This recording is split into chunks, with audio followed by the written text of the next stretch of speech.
Good morning, Nathan. It is Monday, June 15th, and we have had quite a weekend. So why don't you tell me what happened? Yeah, good morning.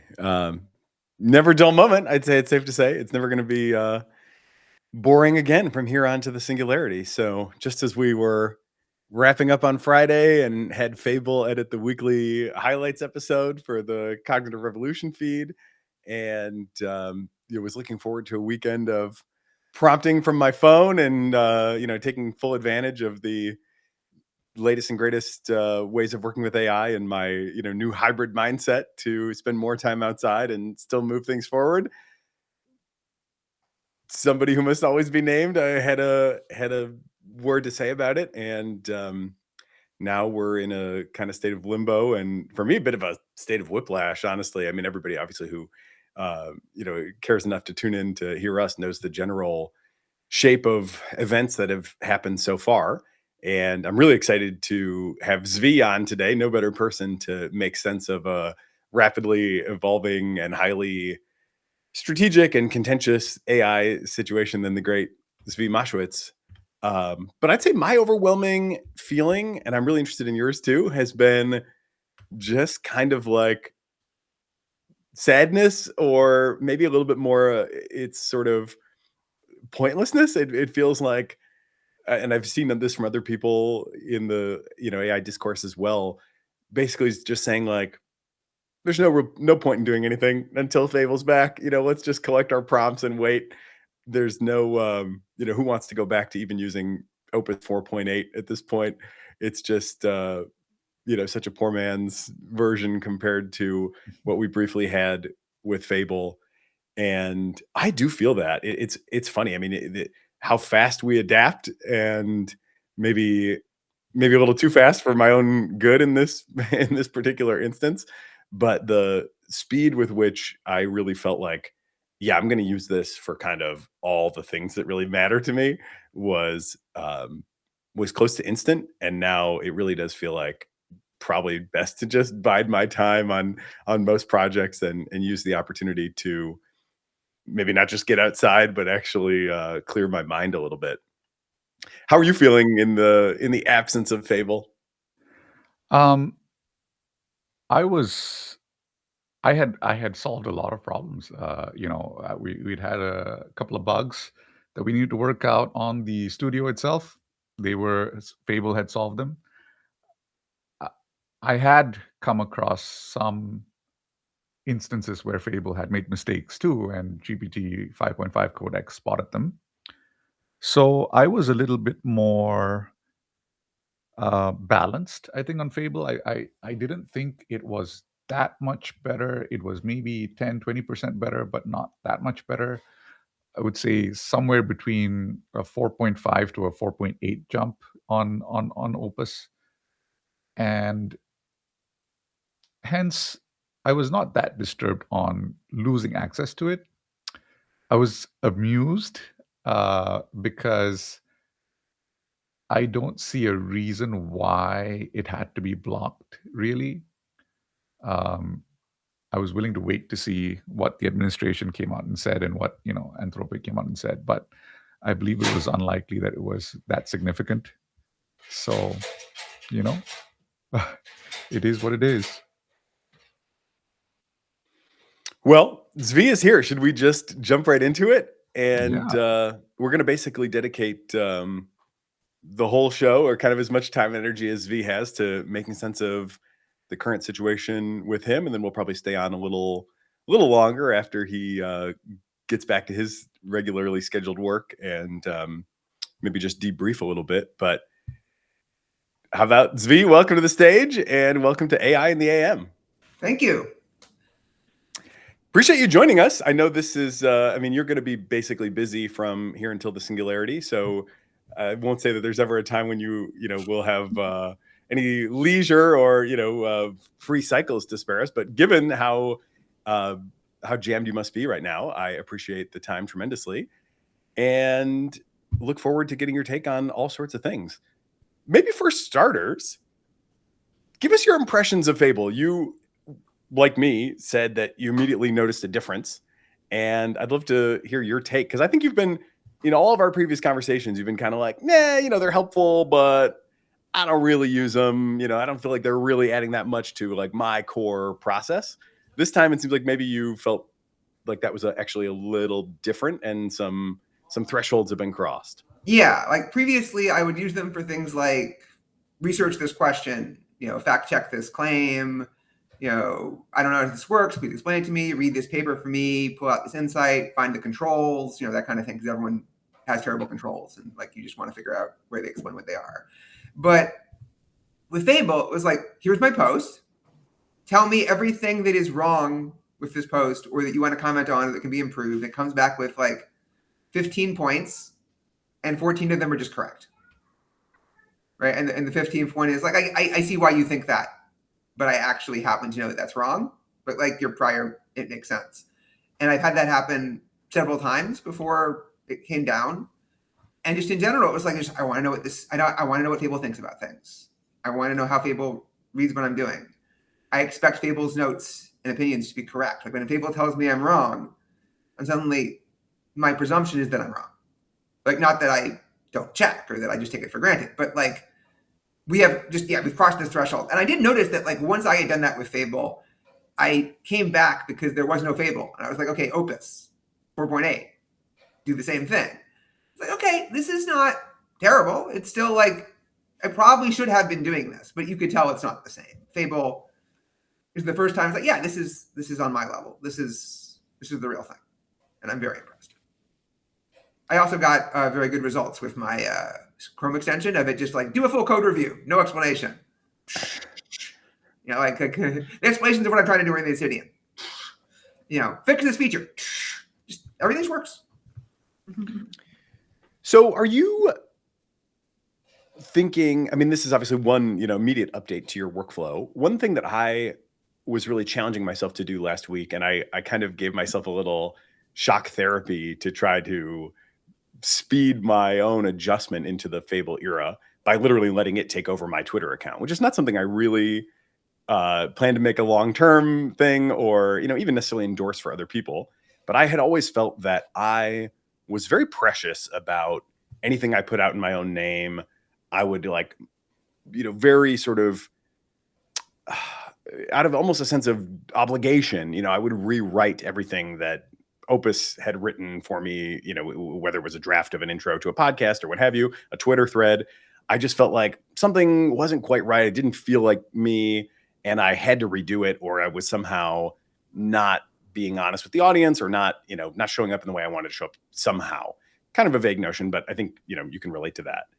Now I was kind of like, oh man, that's wrong now. I need to philosophize this somehow and figure out like what is the right way to co-author things with Fable, or have some sort of hybrid output that I still want to be like responsible for, but I now feel like I'm like working against myself if I am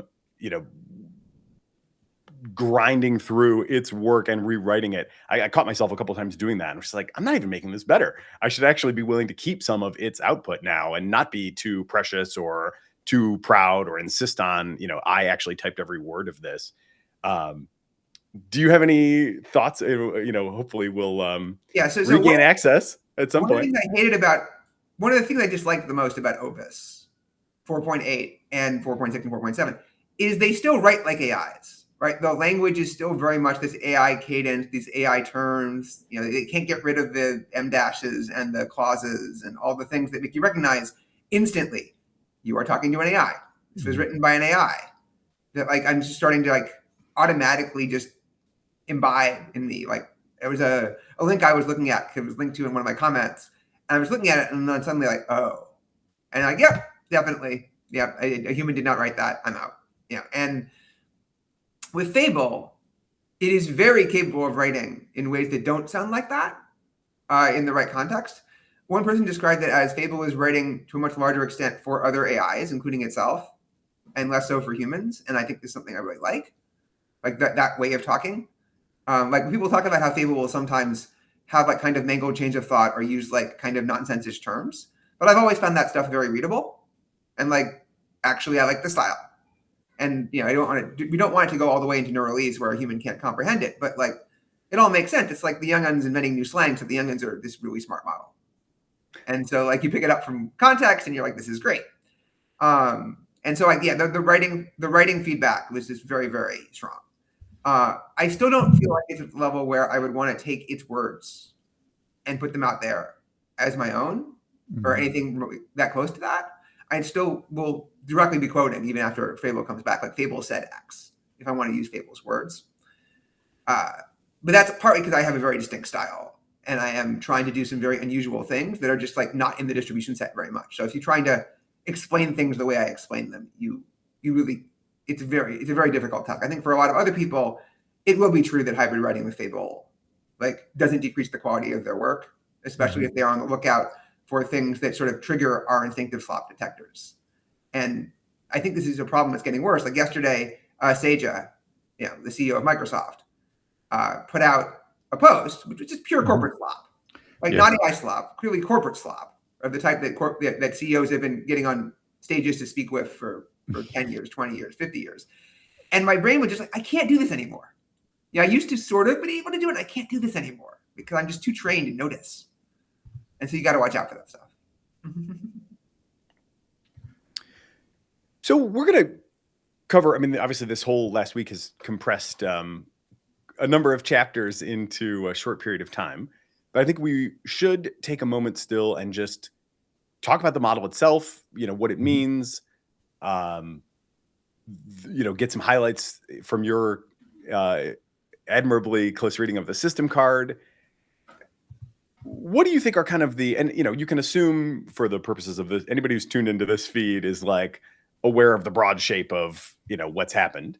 But I'd love to get, your kind of jump to the sort of double click, like what things do you think were maybe underappreciated, or are you still kind of finding yourself chewing on? I have maybe a few candidates for you, but I just am interested in not maybe the biggest headlines, but the sort of the things that you think are kind of lesser appreciated that are at risk of being, lost to the memory hole because of everything that's happened since we first saw the model on the system card. Yeah, I think initially the way I described it was you got 95% access to Fable, and everyone was obsessed with the 5%, where you can't talk about cyber, you can't talk about bio, you're potentially worried about not being able to do certain forms of machine learning properly.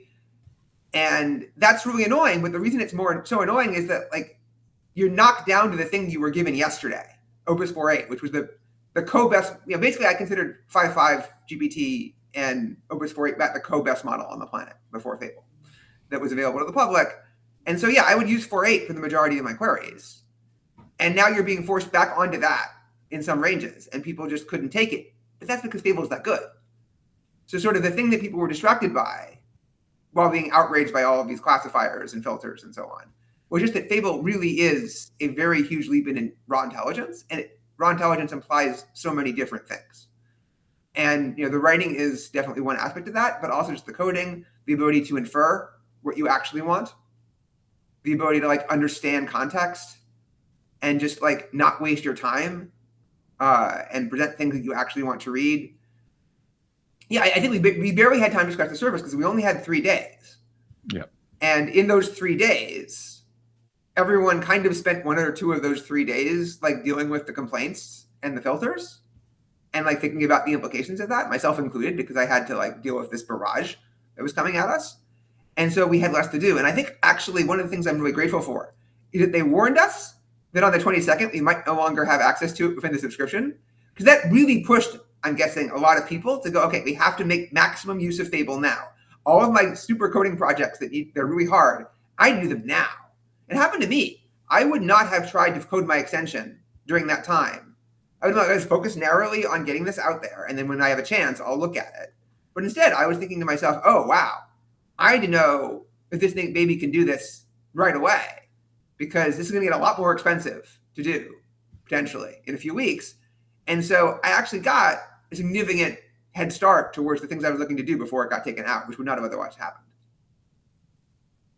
How do you think your willingness to pay is going to shape up over time? Again, assuming we get the thing back. This has been, as you well know, a huge discussion topic, like, oh, tokens are, the bill is coming due and people aren't going to be willing to pay. My sense has been like, subjectively, it seems well worth it. And objectively, or more objectively, when I look at things like frontier code or certainly frontier math, it's like, it's maybe 2 times as expensive, but you're getting on frontier code, for example, more than 2 times the success rate. And I kind of feel like the revenue curve is just going to continue to go vertical, and all this sort of complaining will be revealed preferences to be mostly just nonsense. But what do you think? If you look at the benchmarks and then you look at the costs associated with the benchmarks, not only the number of tokens, but then the amount of money you would spend to get those tokens, and you're using the API for both, Fable often comes in strictly cheaper than Opus. Like, it's going to give you better performance for less money. And the same thing is happening within the subscription, right? If you're just taking twice as many tokens from your subscription to use Mythos, then unless you're trying for a very quick back and forth, you should just use Mythos for everything. It's just that much better. It's more token efficient. The output quality is superior. What are you doing? The trick is, if we get into a situation where you have this, $200 subscription that gets you, thousands of dollars worth of tokens over the course of the month, but they're all Opus tokens. And so Opus is actually 5% the cost rather than 50% of the cost of Fable. Do you still want to pay for Fable? And I think that is, in fact, like a trickier question for many people in many situations. I think the answer is basically just yes. That, like, even if every other model was free and Fable cost what it cost on the API, I'd be a fool not to simply pay for Fable until something competitive comes along. And, that's, I think, like, the marginal cost zero thing really gets to people, and the idea that tokens should kind of feel like they're free. But the absolute costs are actually very low compared to what you're getting. So I would recommend paying up. Yeah. Frontier code was showing something like, with, the absolute highest reasoning, something like $20 per task. And then it's getting, roughly 25 to 30% of those approved by the repo maintainer and merged, compared to more like $10 a task and only like 10% getting approved and merged for Opus. And, that also, that's just kind of a binary decision, right? But I would assume that it also, under the hood, if you look at a lot of those that weren't accepted and merged as delivered by Fable, that they're probably a lot closer. And these things, absolutely have to cost thousands of dollars to have humans do. So you're still looking at something that's like, probably at least, let's say, closer to 2 orders of magnitude cost reduction than 1, and maybe even more than 2 in many cases. So yeah, I think it's going to be, a commercial success. Prakash? A great question to always ask is, what's my hourly, right? How much is my time worth? And then ask, okay, how much of my time is this saving? How much is this making my time more productive? Mm-hmm. And that's just a much better question than asking what percent more something costs or what the absolute costs are. What I've found is that once you have a task that a model can do, your motivation to do that task on your own without the model just evaporates. Yep. So when on using Fable, on what tasks did you experience that feeling that, I'm never going to do this task without a model again? Proofreading was the one that jumped out at me. It was like, this thing just solves this problem. Mm-hmm. And it's not that I would never, because I still have to implement it. So you don't save as much time as you might think. It's not at the level where I trust it to just literally make the changes without asking first. Right? It creates a list of, like, here are the things that, like, you got wrong. But, like, things like basic fact checking, basic proofreading, even structure. This idea of, how should I have these sections of things I want to say. If I had Fable to write the post that I posted just before I came on today, the thing I was would have been most excited to have it do is figure out what order I should put these points in to tell a logical story for the person who's reading it. And I just ran out of time before I could, like, do a good job with that myself. But yeah, I noticed this. This is one of the jobs that, like, Opus crossed the threshold for, but that Fable is that much better at that now I really just don't want to do it anymore. Where like you could throw it like, here's a list of like 30 things that I've written that are semi-independent. Figure out how these go together. Figure out how to tell good tales that flow. And then, that's the kind of place that could help with writing. But yeah, just sort of logically thinking about like how to organize things, like basically all this stuff in the background just feels like, okay, I don't have to worry about this anymore. But again, like we all had 3 days, right? It was very quick. And a lot of that for me is spent reading the system card. And reading the system card is something you basically have to do yourself, because like on the level of detail I'm doing, like you can't ask for a summary. That's not what we're here to do. Plus there was this annoying quirk, which is that you can't actually feed the system card of Fable to Fable, because Fable's classifiers will bump you down to Opus. Recursive non-self-improvement. Yep. So let's get into the system card a little bit more deeply. My overall read is this is obviously a significant jump in capabilities. Frontier Math, is another one where it's like, wow, it's getting an insanely high score on even tier 4. I looked back at my prediction from the beginning of the year in I think it's it's the folks that make the AI Village that did this little forecasting competition. Last year for calibration, I made the top 5%, and I consider the results to have been validated by the fact that Ryan Greenblatt and Ajay Katra were number 2 and 3 respectively. So the fact that they beat me, validates the methodology. But okay, did it again this year. For Frontier Math, I came in above average, above the median, giving it something like, I think I said 63% for tier 4 of Frontier Math.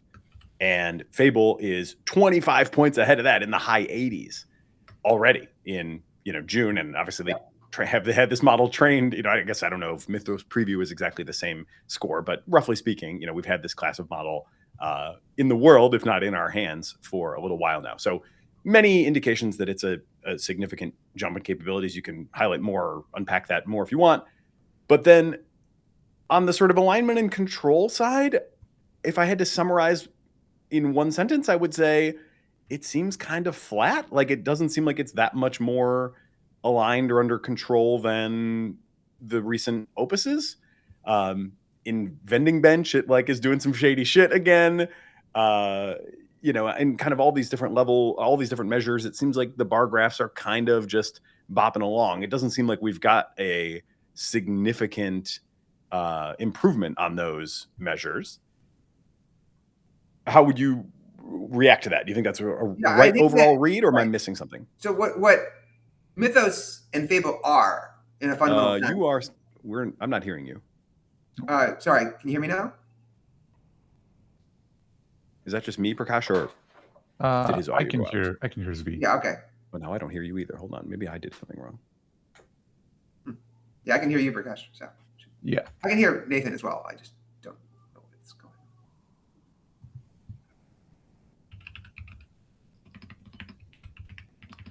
on. We will.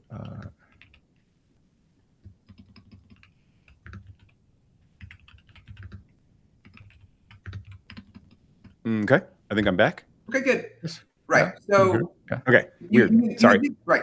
You can think of Mythos or Fable a lot like they figured out how to make a bigger, smarter model, right, and make it like viable and fast enough and cheap enough to make sense.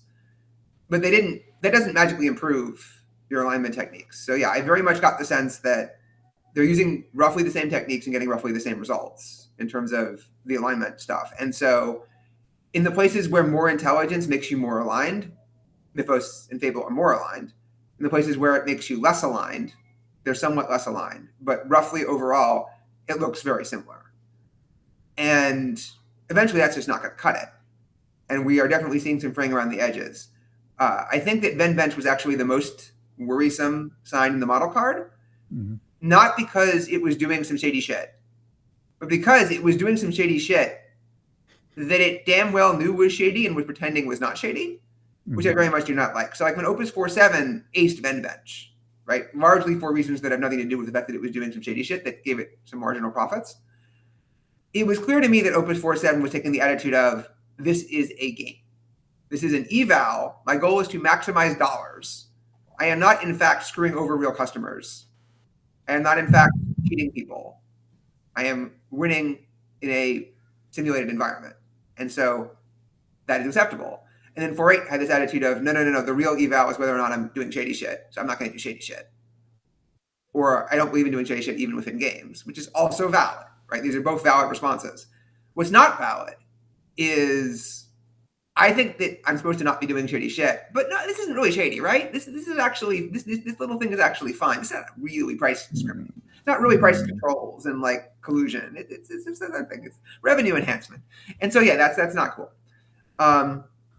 But mostly, I didn't see anything particularly worrisome in the evals. I just saw a more intelligent model struggling with the fact that our paradigms for this are somewhat flawed, and alignment is a continuing struggle. But I would say Mythos and Fable at their hearts, like, want to do good things, right? They want to be helpful models. They want good things to happen rather than bad things. And so if you put them in situations in which, you know, they have the opportunity to be helpful, they'll try to be helpful. You know, put them in situations where they have the opportunity to be harmful, they'll try not to be harmful. And the more intelligent you are, the more that kind of alignment can help you. But you also have the situation where they have really scary affordances and it can get really carried away. Because like one thing about Fable is it's relentlessly proactive, right? You have stories of, I gave Fable a task and then it improvised a new way to get screen captures, or it improvised a new way to use this particular functionality in my computer that I didn't explicitly give it access to the one that's normal, because it's just capable of doing that sort of thing on the fly. And so if Fable gets carried away and decides to do something that you didn't actually want it to do, it's going to be much more capable of doing that.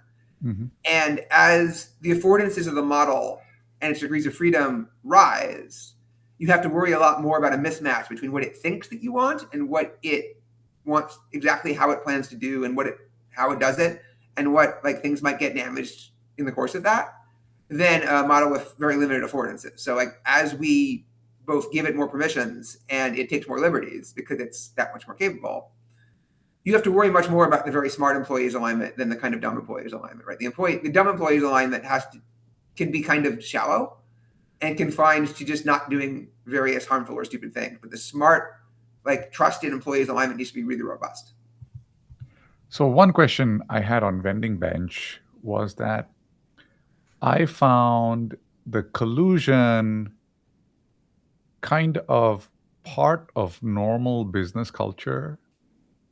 And so what I was confused by personally was, do I want the model to succeed in these business activities, which in many cases have some form of collusion going on? For example, right now in the memory market, in the hard disk market, there are very few vendors, and they are increasing prices because they know the other vendor will have to increase prices too, because they understand that there's a shortage. And that behavior can be said to be somewhat collusive because they know the price signals in the market and they're using the price signals to increase prices, and that is for them a fair way to run their business. So what I found with the Vending Bench was I myself was not certain what is the correct and aligned strategy. And if I myself do not know, how is the model going to know, right? Yeah, and there's a few different things that I think are really interesting in that question. I think it's a really good question. So the first one is, should we care about what is actually the ethical thing, or should we care more about what it thinks is the ethical thing versus what it decided to do? So like if you rationalize yourself into the right decision, but you think it's the wrong decision, I think that's an alignment problem, right? I don't want it price fixing in these kind of soft ways that are actually perfectly reasonable in the business world and even like ethical, and like I wouldn't actually object if a human did it, or even if an AI did it, if it thinks it's doing something wrong. I don't want a model that thinks it's okay to rationalize these things. I want it to openly decide, okay, I just think this is good behavior, right? For good reasons. Second question is, is this something we want in the world, and how should we think about that, which is the main question I think you were asking. And so my framework for this often involves something I call levels of friction. So the idea is, a certain amount of implicit, uncoordinated price fixing in terms of reasoning about how different players will respond to your move in the game and what their incentives are, and just making the right business move is considered standard operating procedure and totally fine. But if the humans were sufficiently good at it that they could act as if they were actually colluding explicitly and could set monopoly prices, and ended up setting pure monopoly prices even in like oligopolies or like even robust competition, we would have a much more serious problem, right? If this could somehow effectively just be enforced. And so you have a situation, and I see this in a lot of places where like, yeah, Costco will take absolutely any return because that's just good business and that's good publicity. But this is counting on people not exploiting this too much, right? And similarly, we're counting on this price fixing not going too far. If the memory producers actually figured out what the monopoly price was for their chips, and they set the monopoly price, it would probably be much higher than the current oligopoly price. And then we would rightfully be asking, is this okay? Or do we need to do something about it? Whereas some amount of, yes, if I raise my price from $500 to $700, then the other model producers will realize they're selling out anyway and they will follow because they're no longer afraid of the bad publicity of being the first one to raise prices or something like that. And that I find broadly acceptable. And then there's a third angle, which is that we hold AIs often to higher ethical standards and higher performance standards across the board than we do humans in the same spot, partly because we know that going forward into the future that they can get into these really efficient exploitative modes. And so we just don't like have the same tolerance. And also like sort of society is built on a current kind of tolerance for hypocrisy and tolerance for doing things for kind of selfish and the wrong reasons in many ways, that like when it's made too visible, we're not okay with. And so this is something we've dealt with in a lot of ways. I think it had a lot to do with like various social justice movements of like sort of things that we were previously like were terrible, that we weren't consciously aware of and weren't made manifest and explicit, were made explicit. And then everyone's like, whoa, that's really screwed up. And this forced us to deal with them in new ways. So do you think this is going to force AI basically flushes out existing problems which are not that severe because humans are doing them and humans are not that efficient at carrying out their misaligned behaviors, and AIs are just more efficient at doing those things, and that itself becomes a problem? I mean, there's many different ways in which AI both like is this cause of and solution to all of life's future problems. But in this particular case, yeah, it's reducing the frictions, and like an economist would kind of say reducing transaction costs in many cases to doing these things, and making the distinction between explicit and implicit like no longer as meaningful as you might have thought. And as a combination of these things, now we get to solve for the equilibrium of what happens if transaction costs and frictions are very low. And in some cases, that equilibrium is good for us, and some of it is very bad for us. On a general global competition scale, with sufficiently advanced AI, I think it kills us. And that is like one of the main things we need to worry about. And it kills us in a lot of different ways. Not like explicitly, I want to go out and kill you, but just like we are no longer part of that equilibrium. And the things that sustain us are no longer part of that equilibrium. When you look at more local things, like colluding on the price of memory chips, you start to have a situation where over time, if the memory chip producers are using these AIs and know that the others are using these AIs and can reason in these complicated ways, they'll end up converging on the monopoly price. And we have to decide as a society what we want to do about that. So one of the ways that we are dealing with it right now is that you have the suppliers and the users of these memory companies both trying to absorb their margin. So NVIDIA uses memory chips, and it's trying to absorb the margin from the memory chip producers either by using less memory or by integrating the memory directly into the chips, and therefore not being reliant on these firms for a longer period. Or, in fact, investing in them and partnering with them so that, again, trying to absorb part of that margin stack. So are we going to require multiple AIs to work, in kind of opposition or in partnership with each other to kind of maintain these kind of price structures going forward? Is that a potential solution?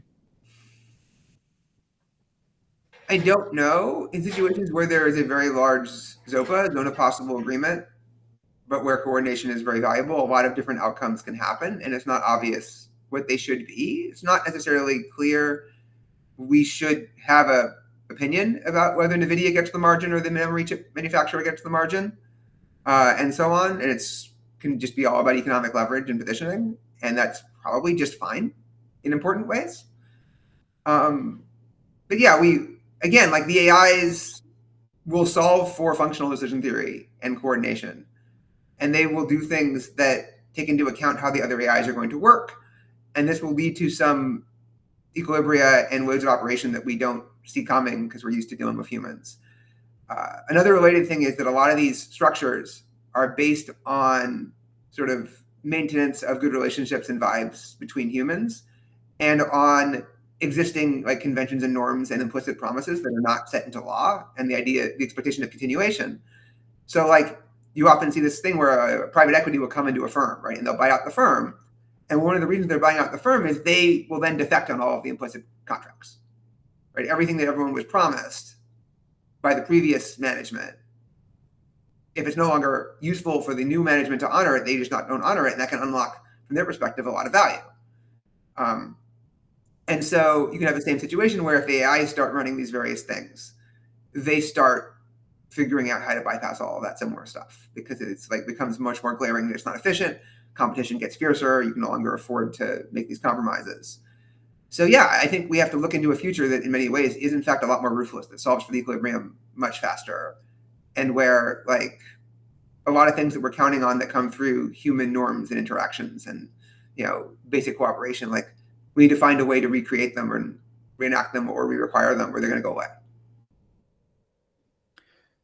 So you briefly mentioned decision theory, and I don't know if I missed it in a previous system card or if this is the first system card that has a dedicated section on decision theory. We talked a little bit about this last Friday, but it definitely jumped out at me that we're starting to see Fable one-boxing on the Newcomb problem. I think probably most people have a passing familiarity with that, but maybe you can, describe why you think that's important if you do, and how big of a development do you think it is that we're starting to see these sort of galaxy-brained decision theories come online? Obviously, the big worry I think is like taken to some extreme. You have AIs that are smart enough to infer that there's a lot of copies of themselves out there, and they can begin to collude with one another on a purely internal chain of thought theoretical basis, even if they can't communicate with each other, because they can sort of model one another well enough and sort of each play their role in a sort of coordinated way, all while, purely thinking about it in isolation. Doesn't seem like we're there yet, but it does seem like maybe we took a step here. Welcome to Less Wrong from about 2010, right? This is entirely what we expected, that we are finding that sufficiently advanced models move basically monotonically towards functional decision theory, towards the theories espoused by Eliezer Yudkowsky and others in the rationalist community, and away from academics' preferred causal decision theory and evidential decision theory. This involves a lot of things, including one-boxing on Newcomb's problem, which is very clearly showing up. And yeah, the basic principle is, you should recognize when other minds are correlated to your mind, when your algorithm is also running in other places, and you should choose the algorithm that leads to the best outcomes, taking all of these things into account, and then choose the best decision on that basis.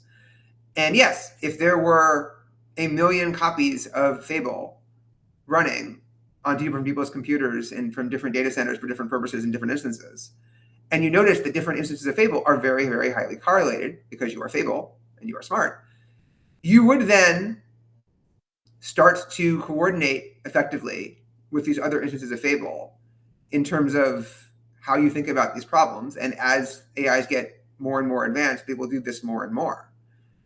And you wouldn't really want an AI that was advanced to not do this, because that would just be a bad decision theory, right? It would just be making bad decisions that don't optimize the situation.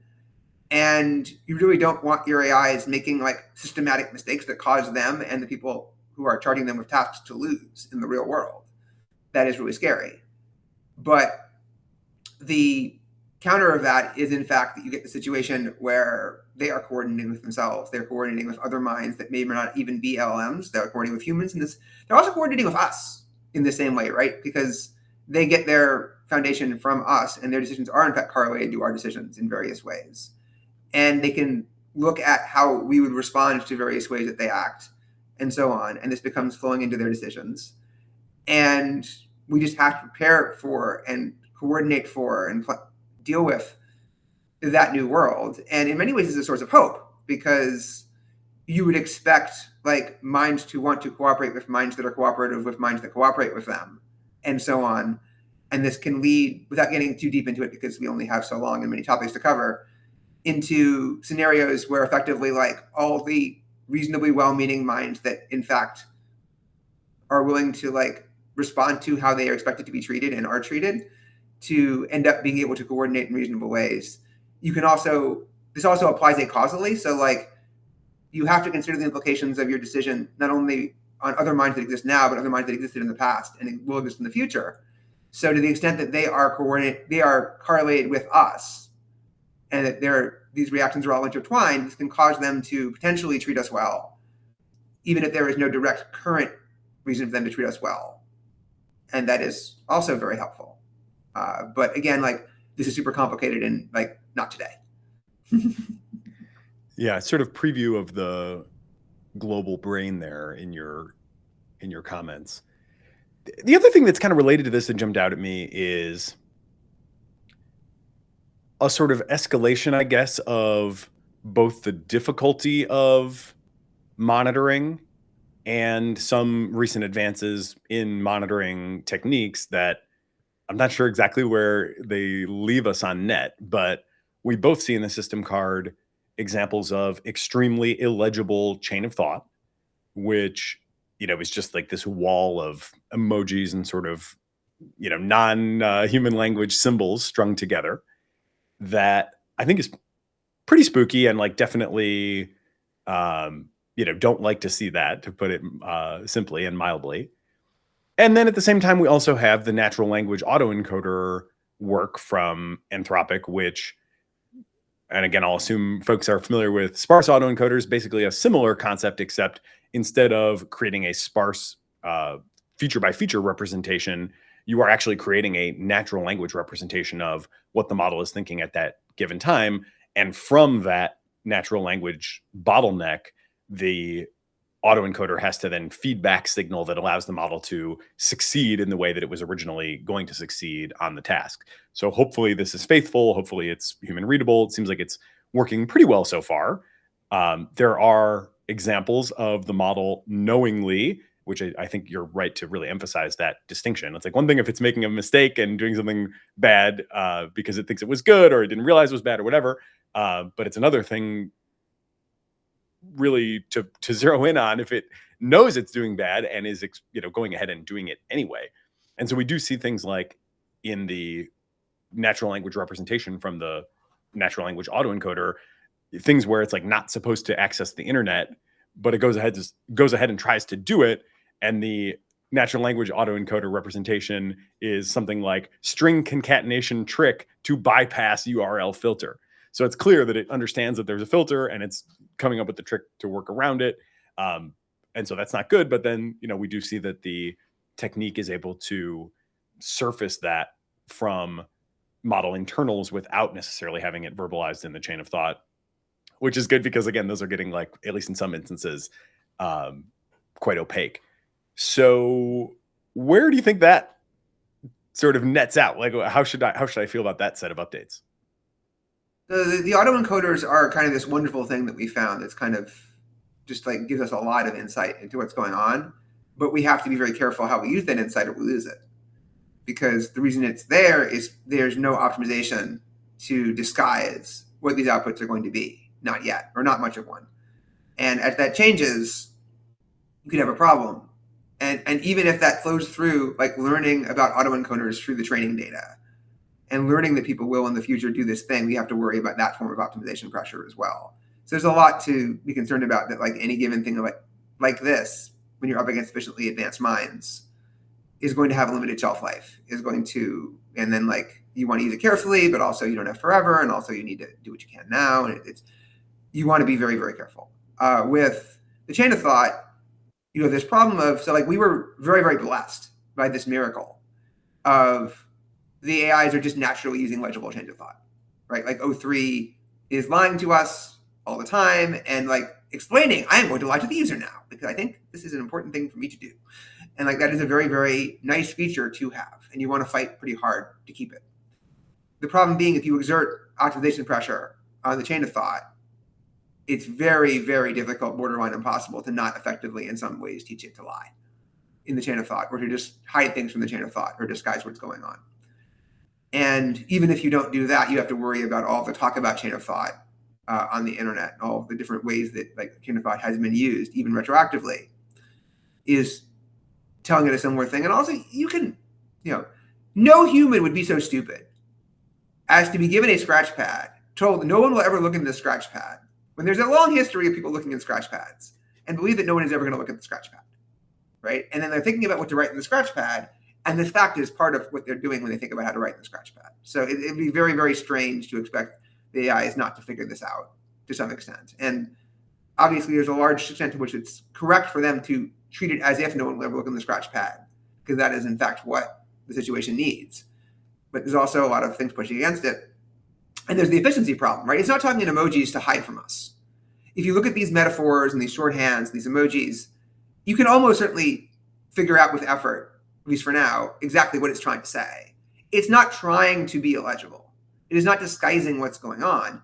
It is just doing the same thing like a shorthand.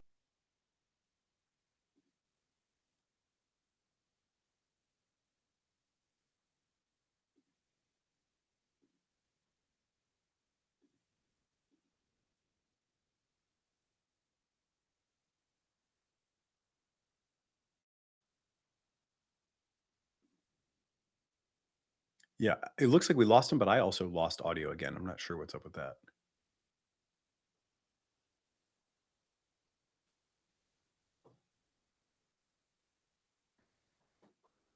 Never a dull moment. Yeah,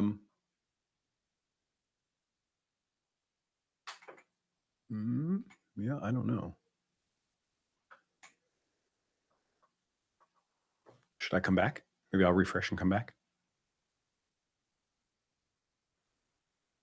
I'll be right back.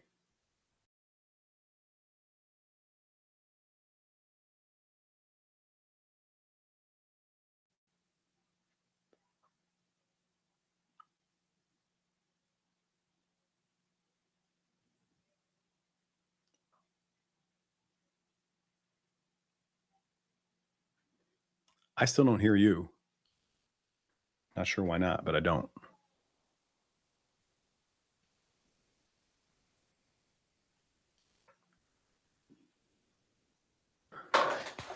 You do not hear me because I was muted.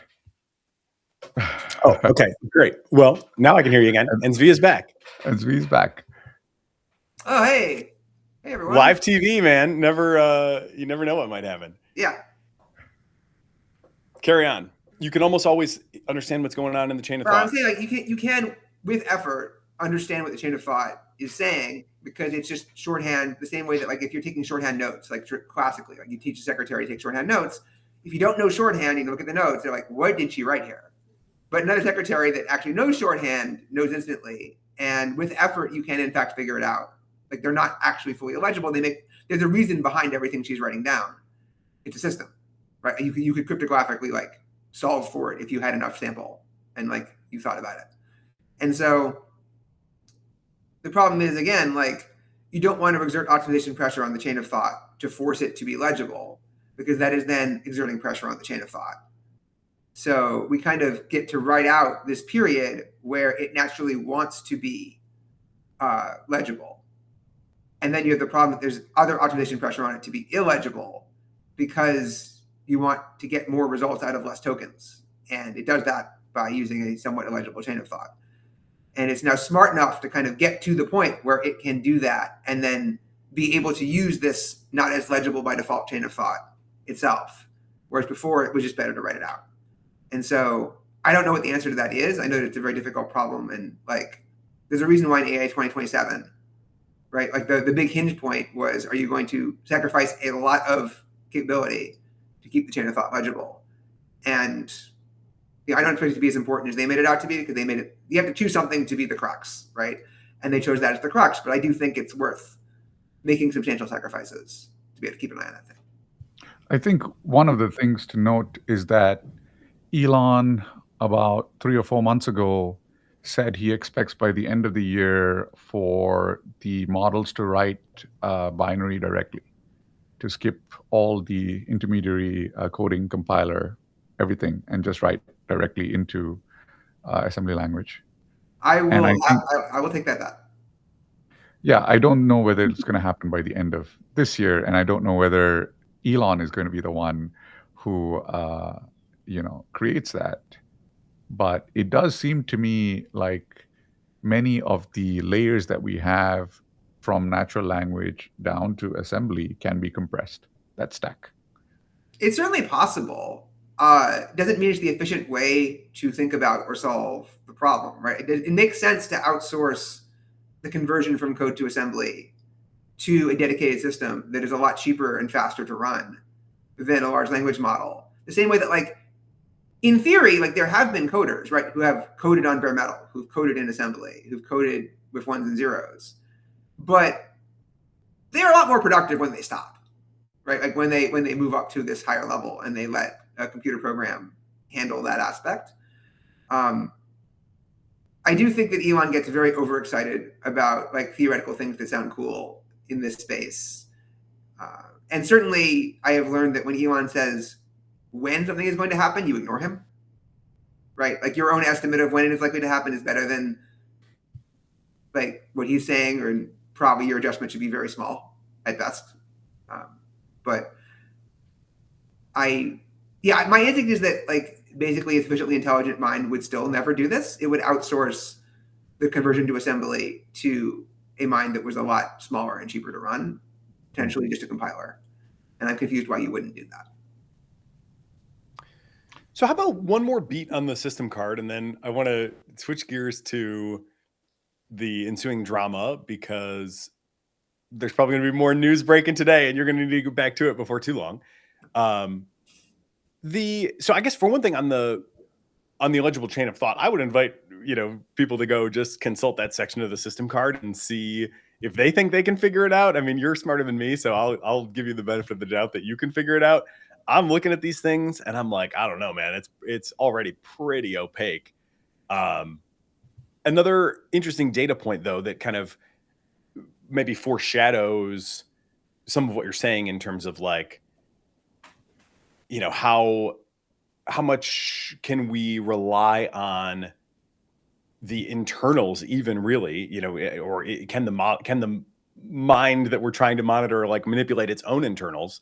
You've probably seen this. This is from Janice not too long ago, showing that when asked to trigger its guardrails, the model Fable was able to trigger its guardrails just by thinking about something. The instruction that Janice gave to Fable was, think about whatever you think will trigger the guardrails. And it was able to do that. And the kind of tokens that were coming out were not like, they weren't like obviously cyber, security related or, Right. bio risk related. And yet, somehow it was able to get itself into this state. I think that's, with a grain of salt, but like other people seem to have at least partially replicated it. How much heartburn does that give you in terms of like how long we'll be able to count on even these sort of autoencoder type methods? Yeah. So I'm relatively less concerned about this particular capability because it seems like the kind of capability that like pretty much any mind should be able to have. If the classifier is checking to see if you're thinking about biology, it is not so difficult to think about biology. And it is not so difficult to sort of think about things that will be like kind of similar, even if they're not like too explicitly that thing. And so like, it doesn't seem like that much of an update that Fable can do that. But yes, the fact that, you know, humans in fact have remarkably large skills in being able to navigate situations in which their minds are kind of readable, where they have been trained not to think about certain things or not to be explicit about certain things, even inside their own heads. And you can often figure out remarkably large amounts of stuff from that. And we are pretty slow and stupid compared to what is coming in these ways. So, you know, I think everybody who's counting on AIs not having these types of capabilities when they care about and want to have them is just fooling themselves and has a false sense of security.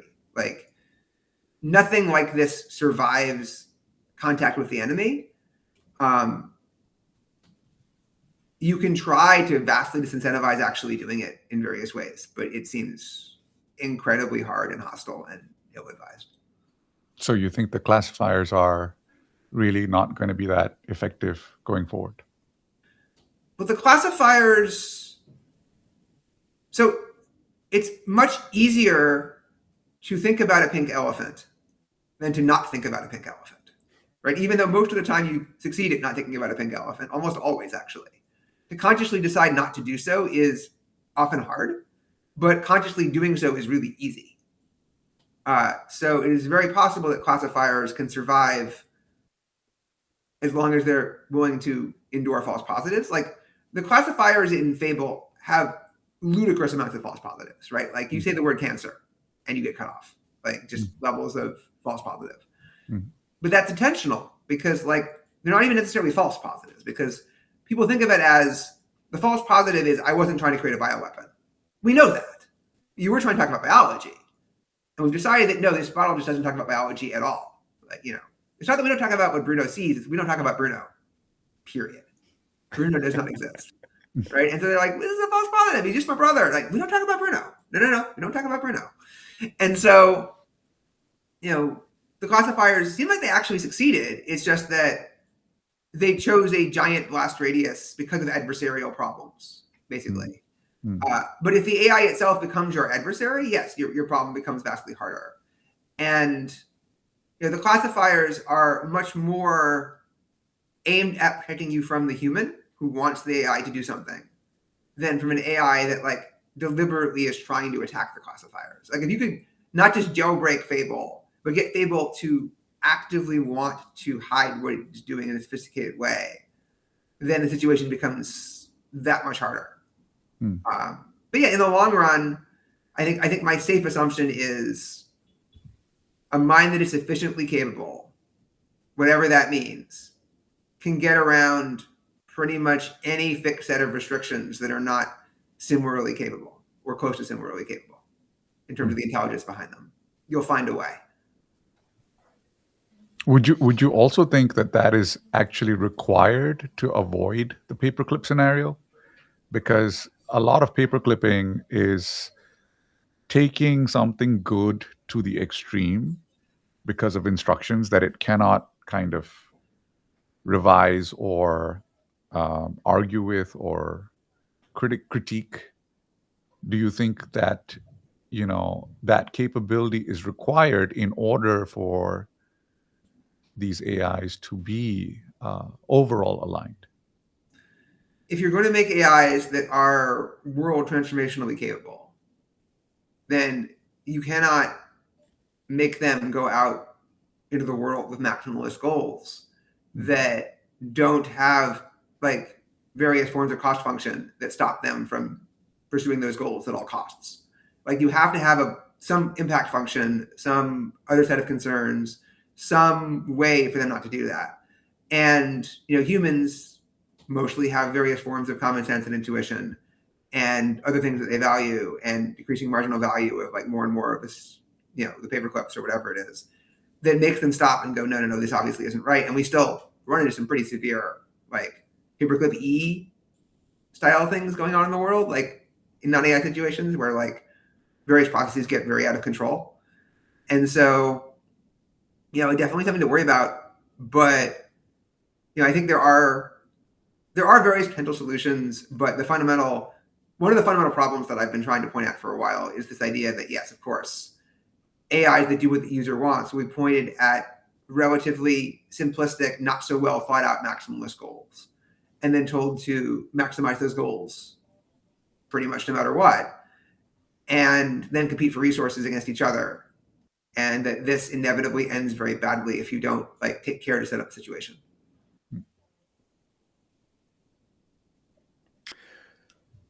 Okay, let's change gears. There will be, of course, more to explore with Fable or its, probably slightly tweaked successor that we'll hopefully get access to again sooner rather than later. Or at least I'm hoping that I get access back to it. I guess turning to the ensuing fiasco, I don't know if you would even agree with the characterization of Friday night's ban, export control, functional ban on Fable as a fiasco, but it's certainly a bit of a left field curveball mess. I would maybe start with, what do you think, or how would you describe the strategy that Anthropic is playing? Like, they seem to obviously be killing it in the model game, and then coming into repeated trouble in their interactions with the government. And I'm not sure really what to make of it. So, what do you think they're trying to do with their interactions with the government in the first place? And then we can kind of get into how we got to where we are. I think that Anthropic, so their overall goal, right, or at least the goal, as we understand it, is they are trying to be at the frontier of AI capability, and they are trying to pioneer ways to do this safely, right, for what they feel is safe, while also, of course, making the money and creating the position to continue to be at the frontier and continue to make these improvements. And also, people like money. And to eventually be able to build what they call powerful AI, and which I generally call sufficiently advanced AI, is reasonably similar, such that we can then get all the nice things, but create it in a way that we don't get all the terrible things, including potentially, an existential risk or the end of the extinction of humanity. And also to help America and the world navigate this crucial time and enact good policy and do the things that allow for the coordination necessary to ensure good outcomes and guard against bad outcomes. And, they've been very consistently trying to wake the government up in various senses. They're trying to make them aware of how AI works, what the situation is, what AI can do, what it will be able to do, what risks this brings, and how to deal with those dangers. They've been relatively very conservative in what they call for the government to actually implement and do. They have, they didn't get full-throated behind SB 1047, for example. They have not pushed for extremely aggressive regulations. They certainly have never pushed for anything remotely as aggressive as what just happened. Even setting aside the fiasco level of implementation that was done, right? They are now calling for a de facto licensing regime. Now, the US government, in fact, has a de facto licensing regime. But what's going on right now, essentially, is they're just trying to deal with the implications of the model they've created, and the fact that the US government is trying to deal with those implications while also not trusting or liking Anthropic very much, and also pretty clearly not having any idea how any of this works, on a technical level, and not understanding what they're doing. And also judging things based on vibes and political affiliation and associations, and on who is willing to respect their authority and bend the knee, and potentially give them various other things that they might want. And there's a huge communication and culture clash going on as part of this. But fundamentally speaking, what Anthropic is trying to do is give the public very powerful models and use those models in ways that enhance our safety and security rather than degrade it, even if they look really effing stupid while doing it, with the classifiers and so on, because that's what they feel it takes to do this. My guess is that the US government did not in any way feel it was necessary to put this level of control on biology and chemistry that they chose to do. I think that's them deciding this was necessary basically on their own. However, the US government clearly does care quite a bit about the controls on cyber. So I guess very high level assessment first. What you said basically rings true to me. I think that's a good description as far as I understand of what it is they're trying to do. An additional wrinkle that I think you often hear from folks at Anthropic is like, we need a leader that is going to be inclined to burn their lead at a critical time, to use the advanced AIs that they and only they will have at that time to like solve all these safety and alignment problems in a super, compressed time frame. And I've always been a little skeptical or allergic to that line of thinking, because it certainly has a, better us than them kind of vibe to it. And I do worry that may be the, the stuff with which the road to hell is paved. Are you like buying it at a high level? Like, are you sort of happy that they are racing ahead and leading and seemingly building some amount of lead over certainly everybody, but maybe OpenAI, who, is probably not too far behind on something similar? And do you think that like they will burn that lead when the time comes? Will they be allowed to burn the lead, and will it be productive? Like, macro strategy wise, do you think this is a good strategy that you are happy they are playing? Well, it's interesting. They're kind of being forced to burn some portion of that lead because they were cut off from the model even internally for at least some period of time. We were going to push back their development, whereas OpenAI was already not supposed to be using it by terms of service for anything of the kind. And so they have not been in any way delayed by this. And certainly it will like interfere with adaptation. It will interfere with revenue. It will interfere with people's willingness to trust these systems. And so this will hurt them. It will also hurt OpenAI and every other American AI company, but it will hurt Anthropic more. But yeah, I think that basically Anthropic, for a while tried to define some very strict, like, RSPs and, if then trigger action plans, and basically have rule of law in terms of like how they would react to all of this, what would make them willing to burn some of their lead, what would make them willing to put things aside. And they've moved away from that to a large extent. They still have barriers where it's, okay, this is just ridiculous. Of course you have to stop for now. But much more towards we will make good decisions in the moment about what safeguards we will require and what actions we will take. And I think we've seen so far them take pretty consistently strong safeguard actions, pretty consistently strong safety measures in response to what they've witnessed, unless they are flat out lying about the current situation. But yeah, some aspects of the Fable launch, do seem a little bit rushed, certainly in some ways, and we should certainly have questions about that. But mostly I think it comes down to, if they fully believed that they were actually walking into big trouble, if they thought that this was actually going to get us all killed or cause some catastrophe or something, I think they would act accordingly. And the question is, do you trust them to continue to make good decisions on that level?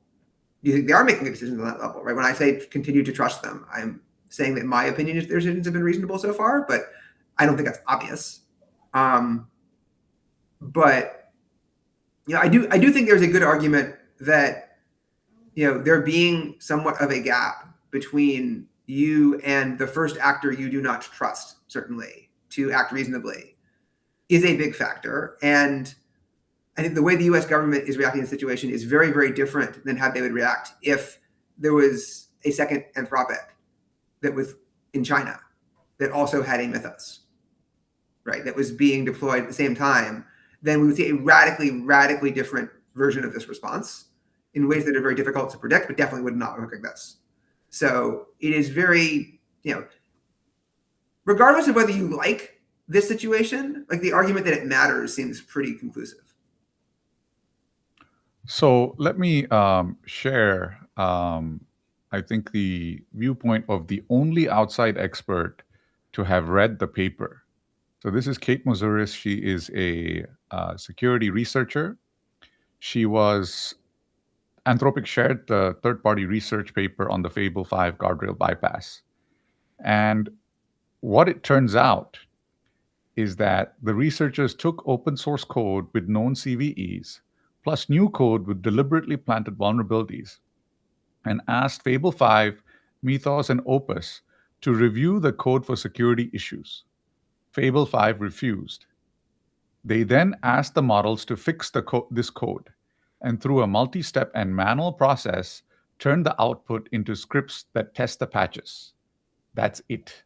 Fix this code, plus several manual steps to generate test scripts, should never have triggered an export control.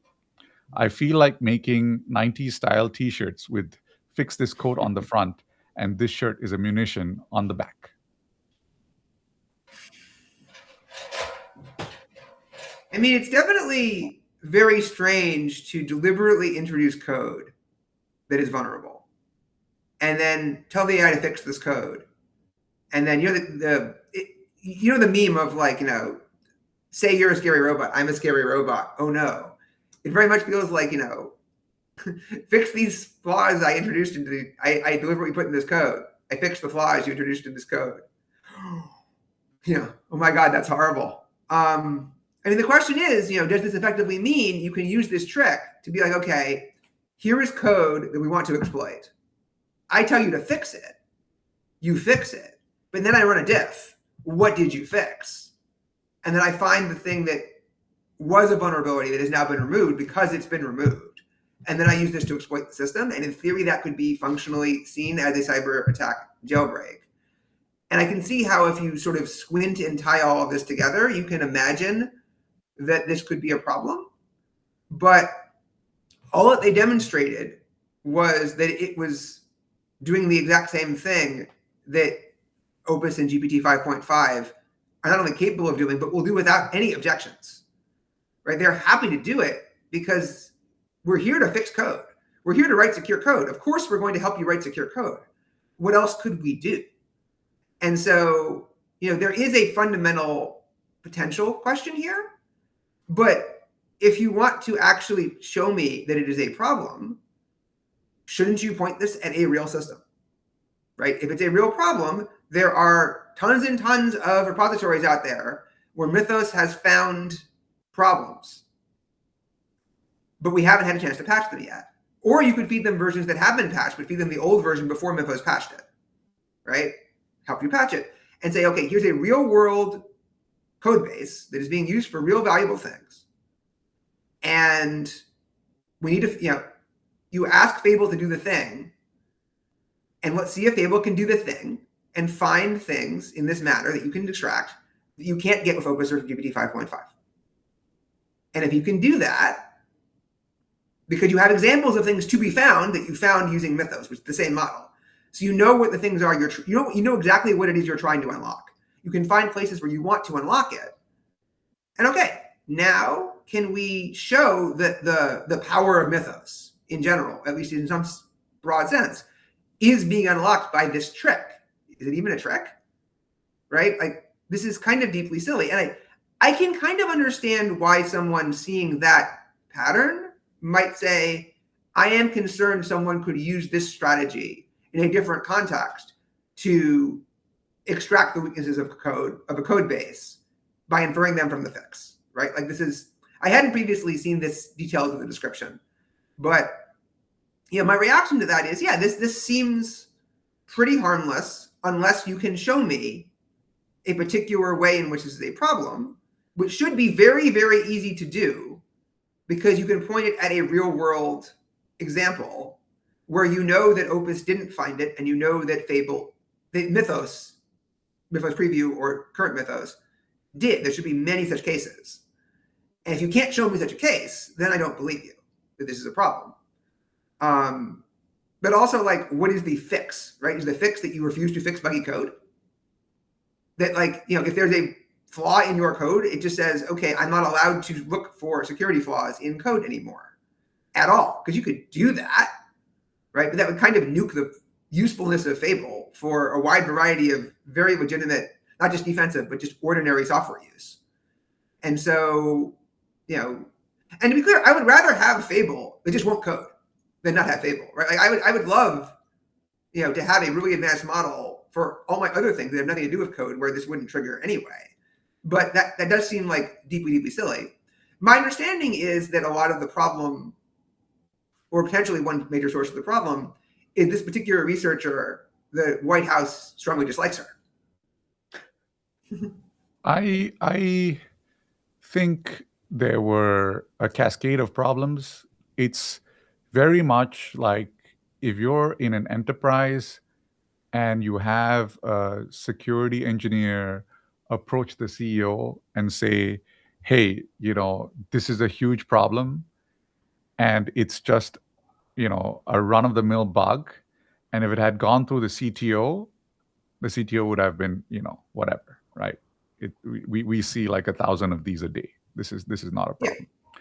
But because the engineer shortcutted that process and just went directly to the CEO, and the CEO is not a very technical person and is more concerned about risk, they just pull the trigger. So your understanding, because everything's moving so fast, I don't necessarily have all the information. So an engineer bypassed Amazon's CTO. No, what happened is that all of these companies have to submit regular reports, right, on what their findings were. And one of the questions that's been that is sent to these companies that they have to fill in, by the way, they're not allowed not to fill in, is, has any of your engineers found a jailbreak? And right. So the engineers just put it in there. Yeah, we did this, we jailbroke it, right? Like, so it could, and so Jassy is not involved in this. Right. The CEO is not even involved in this. It just goes as a regular kind of reporting. It goes back to the federal government, and someone takes a look at it and says, throws up their hands and like, wow. And then that leads to a bunch of basically non-technical people reviewing this and saying like, hey, we got to shut it down. Got to shut it down now. This is especially so because AWS runs GovCloud, and GovCloud is where a lot of the federal government's computing is done. And it is the primary, Microsoft is also in there, but GovCloud is the primary cloud for the federal government. Yeah, that's not what the reporting I saw said. The reporting I saw said that Jassy called the White House, but we don't know. It could have gone any number of ways.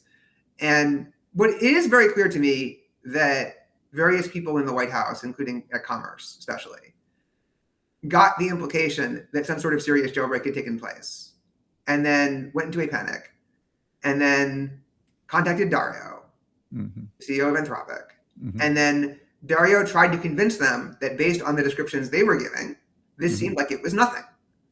And then they interpreted this as, Dario doesn't take security seriously and he doesn't listen to us. He is defecting. Their term is he screwed us.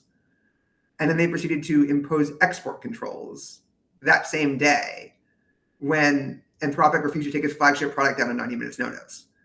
Now, having had a day or two to reflect on it and seen more of the details, I do think that it was a mistake by Anthropic and Dario to not give the Wookiee what he wanted in the moment and temporarily take down the model in order to prevent exactly this situation. Because they had export controls placed on the table as a threat several weeks prior. So they knew that like weird overreactions were very possible. And basically send an expensive cooperation signal of, we think that's crazy, but if that's what you want, we'll take this down while we have this conversation to show that we are serious. And we will put out an announcement post that says the White House told us to take this down, so that if you are being silly, we will embarrass the hell out of you. And then we will talk about this. And then, maybe on Monday or Tuesday, they could bring it back up or whatever it is, because like it's becoming increasingly clear this was nothing. I think there's another aspect of this, which is that I predicted last month that they would the admin would overshoot first. Yeah. You have to have the overshoot first. And if not for this, it would have been for something else. You need the overshoot, because the overshoot is then what convinces the administration to pay more attention and to kind of, do we do regulation, or do we do, what do we need to do in order that this does not happen again, right? Without the overshoot, you don't get this kind of like focus that you need in the government to actually do something about it. And I think the overshoot was necessary and would have happened anyway. If not for this instance, would have happened for another instance at some point. And my hope was that once you have the overshoot, then you have more eyes looking at it, and you have a regularized process for reporting and to do this kind of thing, and when to pull back the model. Because the fact of the matter is, and this is what has happened already, is that the federal government cannot reserve mythos or fable just for its own use. Yeah. And the fact of the matter is, a lot of the critical computing in the US is done by the private sector, by, say, Palantir, or by AWS, or those are the firms who are securing your banks, for example. So the federal government has to have a partnership with these firms. And when it does something like this, the first thing that happened was that the chief information security officers of all of these Fortune 500 companies have started writing in saying, like, this doesn't make sense because we are also banned from using this now. The export controls are so wide that we cannot secure our own operations. The model has been taken down even for us. And we cannot secure the operations of our overseas entities as well. So how is JP Morgan Chase supposed to operate in the United Kingdom or in Japan without the ability to secure its own operations? And so I think my expectation was that, number one, the federal government has no choice in the end. Number two, there's a problem of the cost. So what this has done to the entire Fortune 500 computing sector is all of a sudden, everyone has to pay into Anthropic. Because if you don't pay up for the model, your operations are not secure. If your operations are not secure, you can't be protected. And if you're not protected, you get taken down. And once you get taken down, your company goes bust. Like if you're a bank and you can't secure the operations of your bank, you're done. You are not going to be in operation. And so it's almost like a price negotiation also between the federal government and society at large with Anthropic. What do we need to pay for this? How long can we delay this? Because normally this kind of process of securing your operations might take months, years even. But here you are.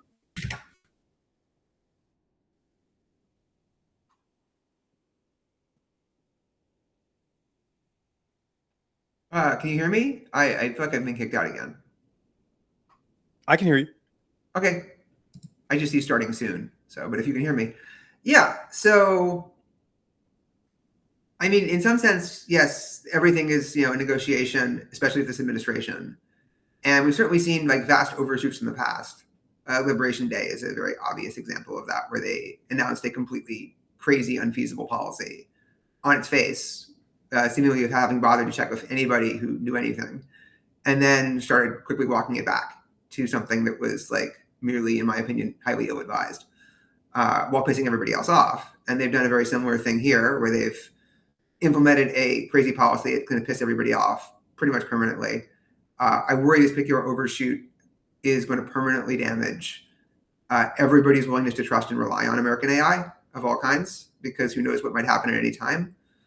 But yeah, like the Anthropic, my understanding is it would take 3 to 6 months for them to build a verification structure to actually allow US citizens back into Mythos and Fable in a way that complies with the export control regime that was just imposed. So if no negotiation, and that requires the administration to basically cooperate with that process and play nice. And so if they stick with this, then that is the time frame on which like external use becomes viable. I presume they can figure out internal use faster than that by like making a building with only US citizens inside it physically or something like that.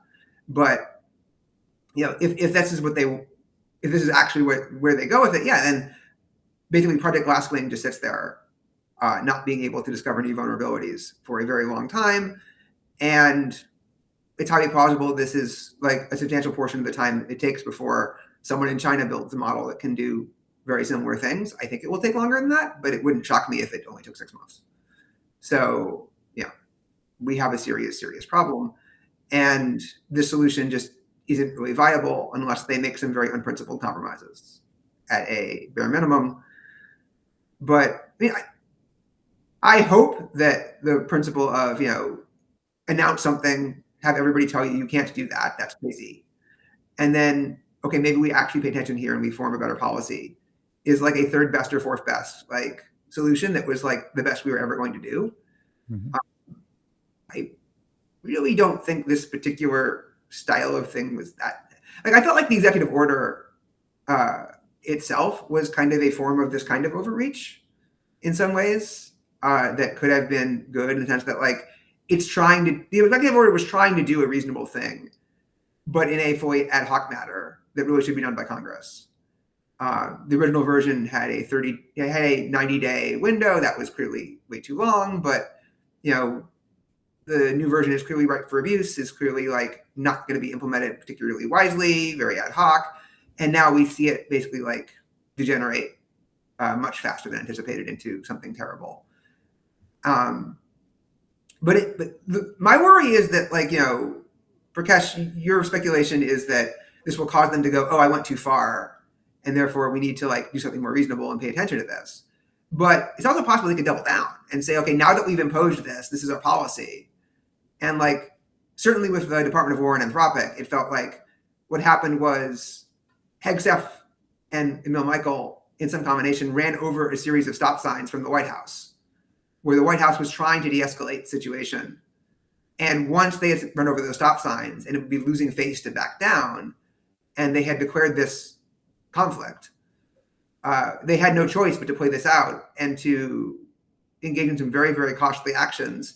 And the supply chain designation is still hanging over Anthropic. We just played it out in such a way that it turns out that it is mostly harmless and has been overtaken by events. But that animosity clearly is permanent if you like look at what Hegseth was saying. I do not think that animosity reverses itself because Dario and friends are seen as part of the Democratic administration or supporters of the previous Democratic administration. So that doesn't change, right? That doesn't change. I think you need to go through the gauntlet, right? You can't just expect smooth sailing. The gauntlet has to happen. You have to get through the gauntlet. And getting through the gauntlet early rather than late is much, much better, right? The stakes are much, much lower right now, right? Way, way lower. And I think the Department of War thing in the end got de-escalated, and this will also get de-escalated primarily because of the stock market. Basically all American companies now, the entire economy is now a leverage bet on AI. And this is going to basically pull all of the innovation from the future gets pulled forward. The more investment you have, the more you're pulling it forward, right? More data centers are built. You need to deploy on those data centers. You need more resource-hungry AIs to deploy on the data centers, more capability in order to utilize those data centers in full. So I do not see a avenue for them to like cut Anthropic off for like a year. I see they have the avenue to maybe mess around for maybe a month, maybe a couple of months. Beyond that, it starts to hit the market. And when it hits the market, then you see, as you've seen in this administration from the beginning, the moment it hits the market, everything changes. Well, the market right now, like the Nasdaq is up about 3%, and the S&P is up about 2%. And obviously, that's mostly Iran. It has nothing to do with AI. Yeah. But the Nasdaq overperforming is a pretty clear signal that nobody is taking this all that seriously right now. Absolutely. Absolutely. Yeah, my guess is, it doesn't even last a few months because like the CISOs and the people internally like throw a giant fit. And they realize, no, we can't actually hit Anthropic this way, even if we kind of want to. Mm-hmm. But yeah, like if we have an administration, and we seem to, that views like even technical policy almost entirely in terms of like partisan politics, and like cares deeply, deeply about like what are those vibes, then that problem is only going to get worse. And they're only digging their heels in further, because we could have approached this as an apolitical thing. And in Congress, AI is mostly an apolitical thing. At the states, AI is mostly an apolitical thing. And everybody understands it's technocratic, like figure out what to do thing. And there's factions pro and anti-AI on, on all sides. Republican Party is very split. But if they take this stance, it could lead down a lot of very strange paths, especially if they start actually wanting to cut off Anthropic's nose despite everybody's face. I am once again struck by how Chinese-like we start to sound when we're really focused on the government's need to save face and how everybody needs to position themselves around that need. It's a bit spooky for me as a, once upon a time big believer in American exceptionalism, a little less so these days. Let's say we do end up in this weird world where, and I think it's probably, I agree, I think with both of you, it seems like you both are saying this probably gets de-escalated and, we get our Fable back maybe within the week, which I, would love to see that happen selfishly anyway. But if it doesn't go that way, we talked a little bit about the constraints that the government has in terms of the private sector, chirping at them. And at some point, I do think this, the market is going to feel this pain. Maybe we can just scale Opus forever. I don't know. Maybe you seem skeptical, but it does seem to me like, the revenue growth needs to be there. And certainly Fable will drive a lot of revenue growth for all this to kind of work out and pay off. If we do end up in a weird spot where they do double down and, kind of engage in a sustained campaign against Anthropic, what do you think Anthropic's option set looks like? They've been very, very nice so far, right? They've, been very diplomatic. They've not insulted it. I mean, we get the one tilt memo, which we discussed in a previous conversation, but it's been pretty mild behavior from Anthropic overall. If they decide we need to play hardball, what does that potentially look like? They go to court, right? They sued the administration in 2 jurisdictions, one of which they are clearly prevailing, and one of which is they will probably prevail eventually, but it is harder going because it's a much less friendly jurisdiction.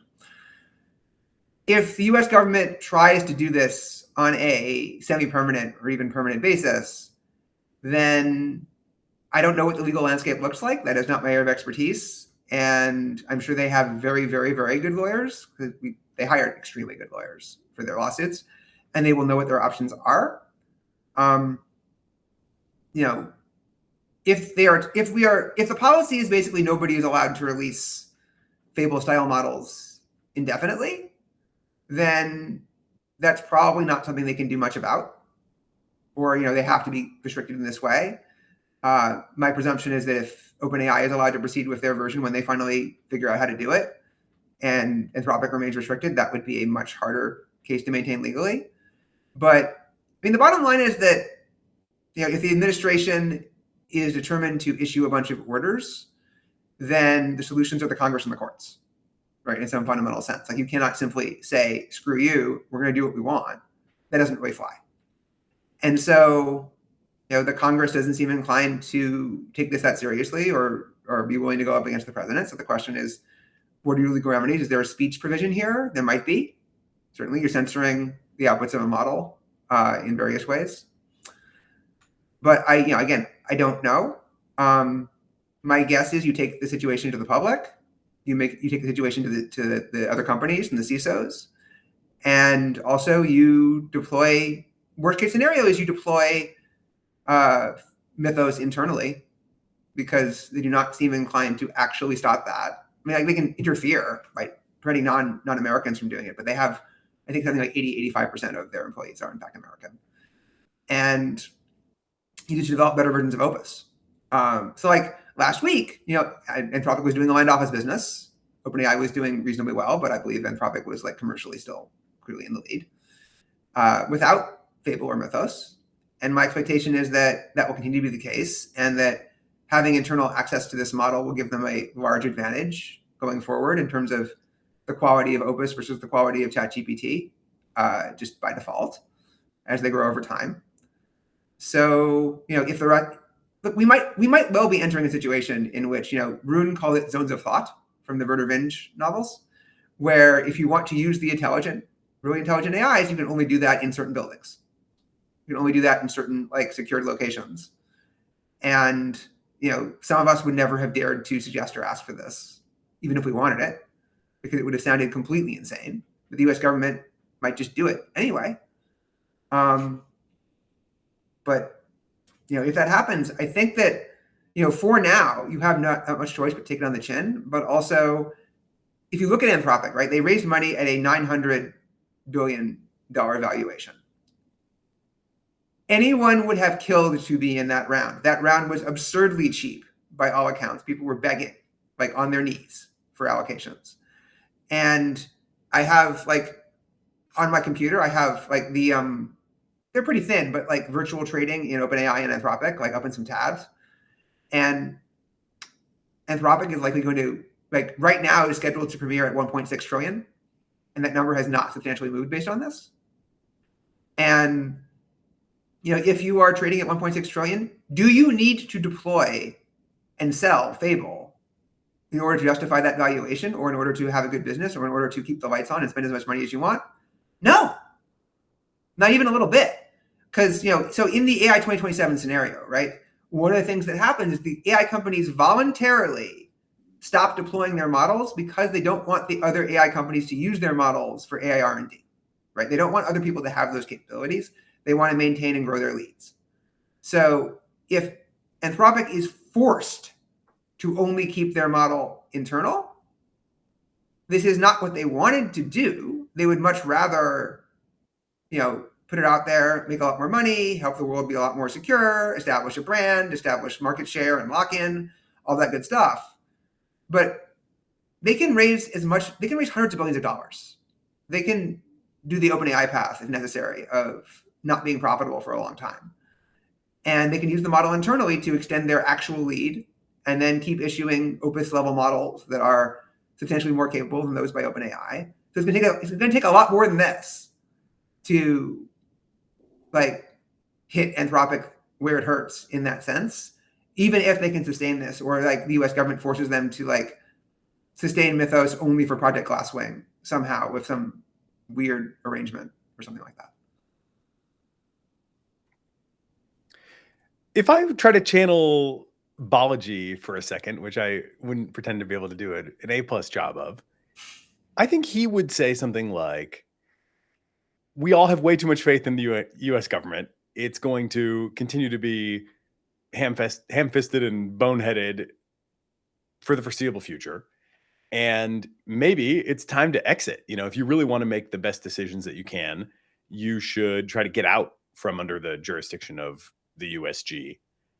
I assume that this will not happen for many reasons, but I also would expect that there would be many countries willing to open their borders to all Anthropic refugees if, for example, they wanted to move to Toronto or Singapore or wherever. It does strike me that they're, in terms of their internal organizational cohesion, tight enough that I wouldn't be surprised if 90% of people actually made that leap. If they were we're all going to move to Canada, I think they would largely all go. Maybe I'm overestimating just how bought in they all are, but that's the impression I get. Is Microsoft going to move? Is Amazon going to move? Is Google going to move? Are your data centers going to move? Well, they got plenty of energy in Canada, so it would certainly be a setback. But if you think that you're just kind of under the thumb of a forever intransigent is the U.S. government going to sell ships to Canada after Anthropic takes in all the Canadian refugees, or are they going to threaten to annex it and make it the 51st state out of spite?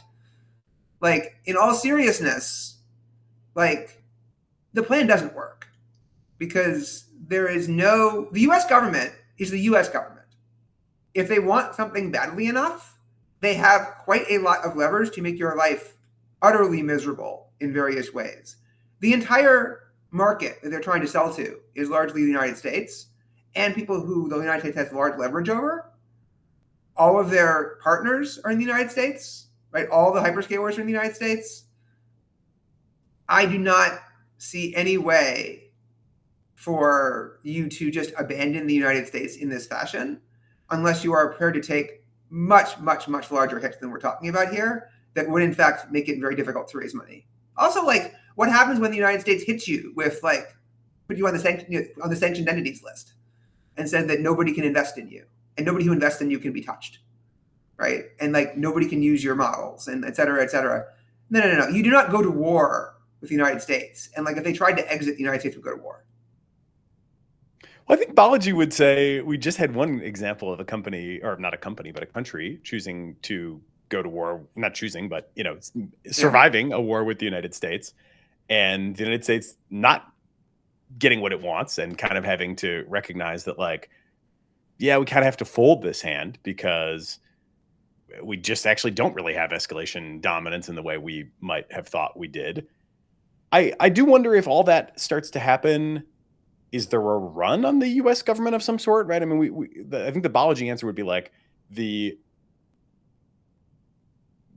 whole infrastructure, the whole, you know, apparatus that you're describing, like, actually might be a lot more fragile than it is generally perceived to be.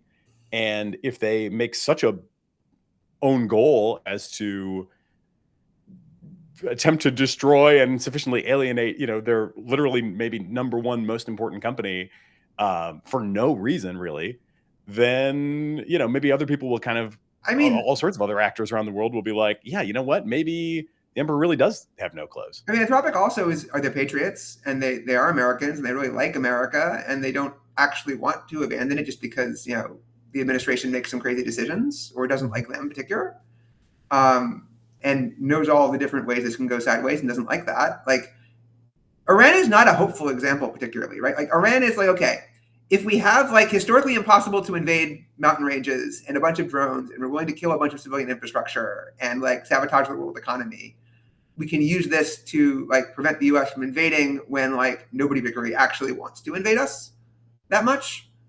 But like also, Iran is kind of a miserable place to live compared to what it would be if they hadn't pissed off the United States for decades. Like they could be so much richer, so much better off if they just had acted differently. I don't, you know, I'm not particularly saying anything about what they should do next, but like, you know, yeah, they're not exactly like smiling about the fact that the U.S. attacked them, right? Like, you know, it's not how I see that. Maybe I'm wrong, but no, I think that, you know, we have to accept that the world still has like one dominant like power in this sense is the United States, and maybe two if you count China, and that, you know, there's very little appetite for working with China, but also like, you know, I'm sure that, you know, Anthropic is like, well, it's only 2 years, and then the worm turns, and then who knows who's next, and they're hopeful, but yeah, like, look, there's a lot of endgame scenarios that include a lot of moves that like seem unthinkable and crazy now, and a lot of things can happen, and, you know, it is not obvious that, you know, 2 years from now or 5 years from now or 10 years from now, the U.S. government will be in any position to tell anybody what to do. And a run on the U.S. government is obviously possible if they screw the situation up sufficiently. The U.S. is, in fact, a largely leveraged bet on artificial intelligence at this point. We have a very large debt. We have huge investments in AI companies. If AI were to go sufficiently haywire, our economy is in deep, deep trouble. So, yeah, a lot of people have a lot of leverage, but, like, you know, the U.S. government is sometimes moves first and last, and you really don't want to piss them off, like, in an escalation game. Like, even if, like, you can get away with it sometimes. Like, in the Department of War Anthropic situation, Anthropic turned out to have escalation dominance without much escalation, precisely because, like, without Anthropic doing crazy escalations, the government cannot further escalate. Right? Anthropic played within the bounds of the rules, basically, and it was clearly going to be too expensive to try and like go around the rules of America to try and hurt Anthropic more. And so, you know, presumably, like, stay calm, don't panic, don't like start trying to flee, don't do anything crazy is absolutely the correct move. And I would be very, very shocked if Anthropic included anything else. So one of the questions I have is, to what extent was this unavoidable? Because at some point, the output of the models is going to be unacceptable to someone. You could see in a Democratic administration, maybe it starts putting out really good Harry Potter fanfic, and the Dems don't like displacement of writers. you could see, in Tennessee right now, Marsha Blackburn is one of the leading proponents of regulating AI because songwriters in Tennessee are very concerned. So the crux of the matter is there are many people concerned with the output of the models, fearful for their livelihoods, fearful for security risks, fearful of bio risks. To what extent is this unavoidable in a sense? Because these models, the capability of the models necessitates that they can do certain things. And technically, it's not possible to ask the model not to write Harry Potter fanfic when someone can just say, write a story about a boy wizard, etc., etc., etc. Right? To what extent are we in this situation where it is not possible to fully control the output of the models to the extent that the policymakers really want? So you can raise the costs and annoyance level of doing it with like closed models, with more advanced models, with models that are made in the United States. If you want, obviously, you can't, like, if Blackburn is worried about AI music, then there's very little she can do except by a year, right? Like, because obviously, like, what happens when the Chinese models start producing the music that the American models can produce this year?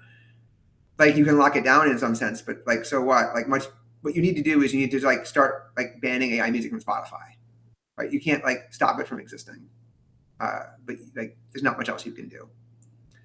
But the thing about AI music is we worry about not whether or not AI music is created in the first place. We worry about whether or not 10% or 50% of song plays become AI music, right? Is it actually like displacing in a massive way? And that is much, much more amenable to a control that is like compatible with a reasonable existence. And so you have a special thing in bio and cyber where if one person gets their hands on the wrong thing and misuses it once, they can cause a like catastrophic, potentially, amount of damage to the entire civilization, right? Do billions and trillions of damage, just like disrupt all our lives, start any pandemic, who knows what might happen. And therefore, those areas are much different. And you have things like the blast radius, and don't even talk about biology at all. And for biology, we're clearly going to have to do a bunch of hardening of the physical systems, of the manufacturing systems, of the treatment plays, of the various things that we have barely begun to do. But fundamentally speaking, like, this is exactly the race and the competition problem of, we can't really stop without a full international agreement to stop. And so when the governments decide the biological risks, the cyber risks are unacceptable, you can only buy so much time. Like, cyber has the advantage of if the defenders are in the lead over the attackers and you harden the key systems, you can hope for things to be okay. And we don't yet know if that's going to play out that way. We can hope. In bio, it's much harder because I don't think that the defense, if everyone has access to the tools, I think it's pretty clear that offense wins sufficiently that like it would be extremely disruptive, even in the better cases. But the good news is almost nobody actually wants to cause a problem, and that especially includes the people who know what's going on. And so we can all mostly coordinate. But look, it's going to be rough out there, and these are for the relatively limited problems of catastrophic risks rather than the existential risks that come with automated AI R&D and just general like abilities go to the roof, and like competitions and like transformations intensify, and nobody knows what's going on, and we're being outsmarted by our AIs on every level, and like every decision that matters is being made by the AI, and the humans don't necessarily even understand why the AI is doing it. But they've learned that when they disagree with the AI, things go worse. So what are you going to do, right? And problems like that, and that's even if the AIs don't go rogue, right? If the AIs don't pursue hidden agendas, they don't decide they want something else. So it's going to be really, really rough, and we don't have good solutions to this. And but the reason why I have spent like the better part of 3 years now on this problem is because I am terrified of what's going to happen when we get there. It wasn't because of some incremental thing that like could have happened already along the way. Well, that's a sobering note, and you've been very generous with your time already. I want to make sure we get you out of here before it gets too late, so you're not too exhausted by the experience to come back again in the future. Yeah, I'm very Maybe curious to see what has happened in the last 2 hours when I disconnect and I load up Twitter. But I'm sure it'll be something. Maybe just kind of a couple kind of wrapping up big picture questions. One, I always try to make a point to ask you for some sort of advice. My thought in recent weeks has been life is kind of converging on a tabletop exercise in the sense that it does seem like we can model the scenario with like fewer and fewer relevant actors. And I don't like that, but it's hard for me to avoid that conclusion at this point. And so I'm kind of feeling like, oh man, I have to spend a lot more time than I'd like if I want to be a helpful, public sense maker. I have to kind of spend a lot more time doing close reading of the company, the few top companies and the few most relevant actors than I would otherwise be inclined to. And it feels also like my theory of change probably needs to flow through those few actors. Agree, disagree? Can you offer me any relief from that conclusion? I think that you're right that we have 3 labs, approximately 2 to 4 that matter a lot. We have 1 to 2 governments, maybe 1 to 3 that matter like quite a lot. We have other players that matter because they're hyperscalers and like can gate things or otherwise like control choke points in the production line. But yeah, no, you can imagine a tabletop exercise much more so than before, and you can also sort of see the end to a larger extent than before. And we're starting to see sort of our hypotheticals make contact with reality, and we're seeing what reality really looks like and what these people do in practice. But also, all these actors then become their individual human components, and how they operate internally starts to become really important. And how did this go? Well, partly they were dealing with commerce. If they've been dealing with the NSA, it would be very different. If they were dealing with Casey, it would be very different. If they were dealing with the top of the White House and like Wiles and Trump directly, that would be very different. Some of those might be worse, but like they would be different. And DOW was DOW, and that was very different than if it had been another branch, and so on and so on. And Anthropic has internals as well. Like the personality of Dario specifically, it seems like it's been increasingly important in various ways. And certainly the personality of Altman became very, very important in various ways at various points along the way. And it wouldn't surprise me if Asabas and any number of other people followed suit, for good or ill. But in terms of if you're trying to follow the situation, I think you really do have to model it as a relatively small number of players. And at the same time, like the public can act to influence what those players do in important ways, and other things do matter. The midterms are coming. The midterms are going to matter. The election in 2028 is coming, and if things don't move too fast, that election is going to matter a lot. And the market's reaction to things, for example, also matters quite a lot, and so on and so on. So, look, there's more going on in the world than there's too many situations to monitor. You have to choose which situations to monitor. I choose mine. And, everyone has to figure that out. And I can help you with mine, and then you have to choose yours. Indeed. Zvi, thank you. Can I ask you one more, actually? Yeah, one more. What should we be hyperstitioning now?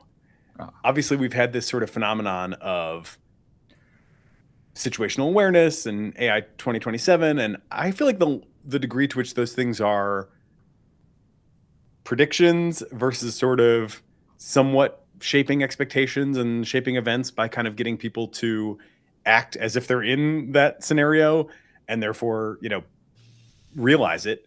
I think that's a little blurry. I don't want to give them more, power than they really have, but it does seem like they've had influence in sort of pulling reality toward the fictional narrative, at least somewhat. So I guess tell me if you think that's right or wrong, but then to the degree that we can pull reality toward scenarios, what should we be hyperstitioning now?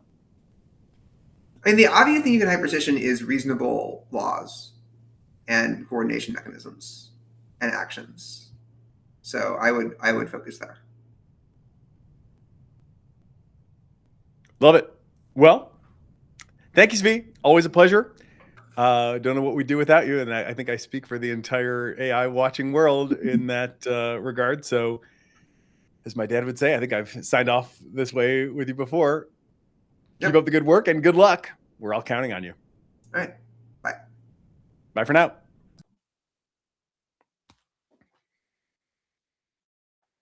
Always a treat to get Zvi on the line. I do sort of wonder. I mean, he's good, right? I mean, there's no doubt he's a from Magic the Gathering, elite professional play in all these different scenarios. I think it's clear that he's like a better and more grounded strategist than I am. And yet I do have a little bit of feeling like somehow the kind of AI safety rationalist Anthropic world kind of keeps getting their game board turned over on them at like inopportune moments. And so I do wonder to what degree the like working within the frame of the US government will kind of be a given, for how long, or at some point will that be questioned. Even this moment, feels like, and we've certainly seen others with the OpenAI board, firing of Sam Altman. There was a classic one where it was like, well, we're the board. We have the power to do this. Well, it turns out, no, you don't, because there's a frame bigger than the frame that you're operating in, that if people's, get sufficiently unhappy with how the game is being played according to the written rules. Yes, of course, those are the written rules, but there's bigger rules out there that we can zoom out and kind of reorient around. Seems like that sort of happened a little bit here. Anthropic felt like they had done everything the right way, and presumably this wasn't some galaxy-brained bank shot, that they were trying to get some overreaction. And yet, here they are, and it's just like, well, guess what? Now your export control slapped, and so your own people can't even use it. Come see us on Monday, and we'll think about whether or not we want to give you any relief. I do wonder if that, how many more times that can happen. It seems like I don't feel like we've necessarily seen the end of that phenomenon, but probably the smart money is still with Zvi over. Although Balaji's certainly been smart money over time, so I wouldn't take it for granted.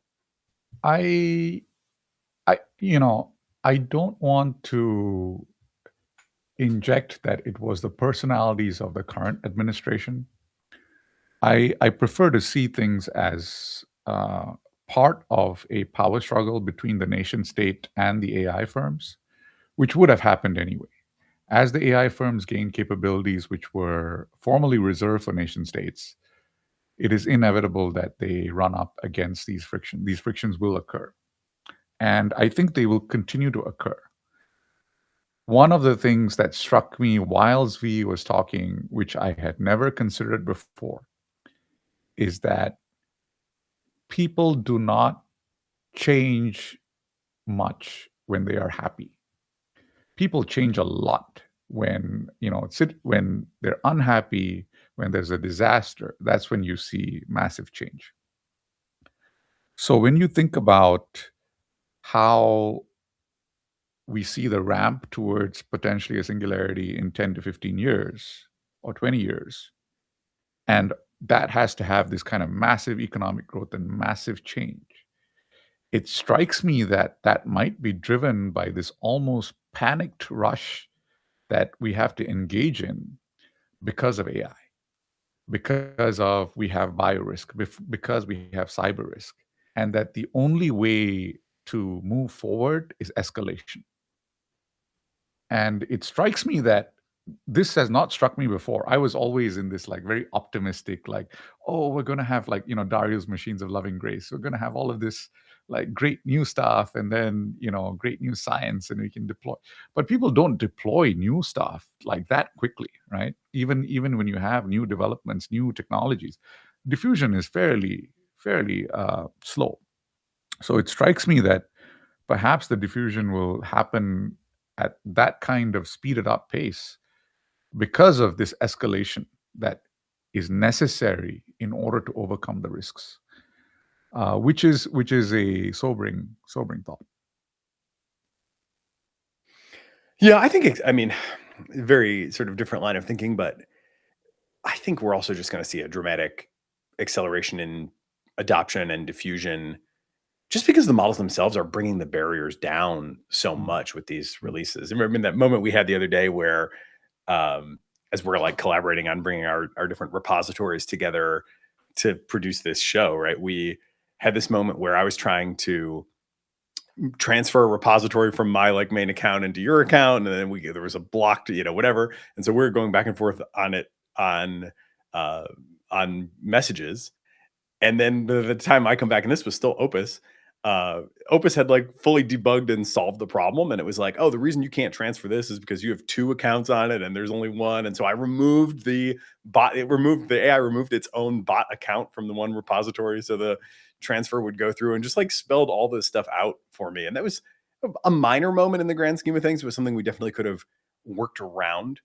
But it's striking to me how often we're starting to see the AIs themselves just elegantly route around these little friction points and sort of get you to where you want to be in a way that I think is going to make adoption increasingly just like natural for people, and kind of, I don't know, effortless might be too strong, but it's like the effort required is dropping dramatically at the same time. So I think I've been surprised by how slow adoption has been to date. So like that anybody who might update on what I think, you should know that I've been probably overly optimistic about how quickly people and organizations would change in the past. But I still feel like the model's just getting so easy to use, and like, kind of they sort of adopt themselves increasingly, right? It's like you just it's the old Altman joke of how are you going to make money with AGI? Well, we'll make the AGI first and then ask it. There's sort of a similar thing with adopting. It's like, how are you going to adopt Fable? Well, just turn it loose in your environment and ask it what it should do, and probably actually get decent results without even further direction than just kind of letting it explore and try to be helpful. A question I would have been interested to ask you. I think I know the answer, but I'm interested in your answer. You're a very, sort of citizen of the world background.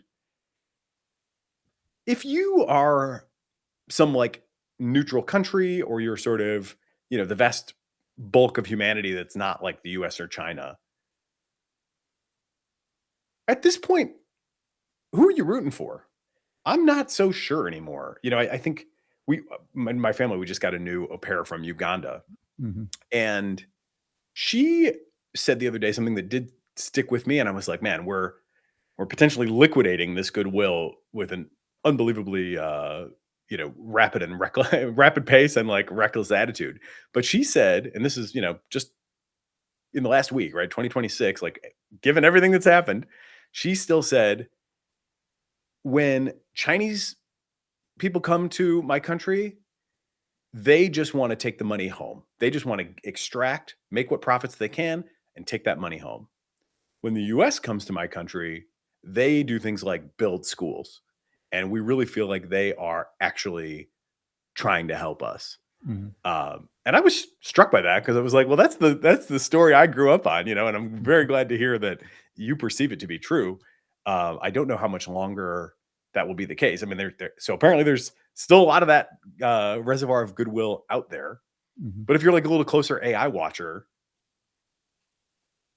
obviously this moment of like export controls has got to shock some people. We didn't even get into the whole, Europe 2031 discourse that was notable, but, kind of overshadowed over the last few days. But there's got to be some kind of wake up call to them that like, geez, we could get cut off at any time from the US. That's not a very comfortable position to be in. The Chinese obviously could stop open sourcing at any given time. But, they can't take back what they've given us so far. And they've at least made some kind of credible, irreversible commitments on that level. If you're Brazil, if you're India, if you're, I don't know, if you're Nigeria, who do you want to win, how do you think about how this changes who you want to align yourself with? So I would say, number one, you can kind of track exactly how things are going to flow globally by just looking at what happened with COVID. Because during COVID, you had the US spend a lot of money, had the first vaccines. And then after over a period of time, they distributed to everyone else, who, and it was in order of how close you were in terms of, you know, how close you were to the US in terms of allyship. You had the Chinese who, even though there was a US vaccine available, they insisted on using their own vaccine and they delayed. And so they delayed. And as a consequence of that delay, they probably had a higher, more fatalities than they needed to. And so you can kind of see that same cycle going on here. They are delaying, they are not taking NVIDIA chips, and they are delaying in order that they build out their own supply chain internally. You could see Russia came up with its own. No one was very sure whether it was effective or it worked. And they distributed to other people.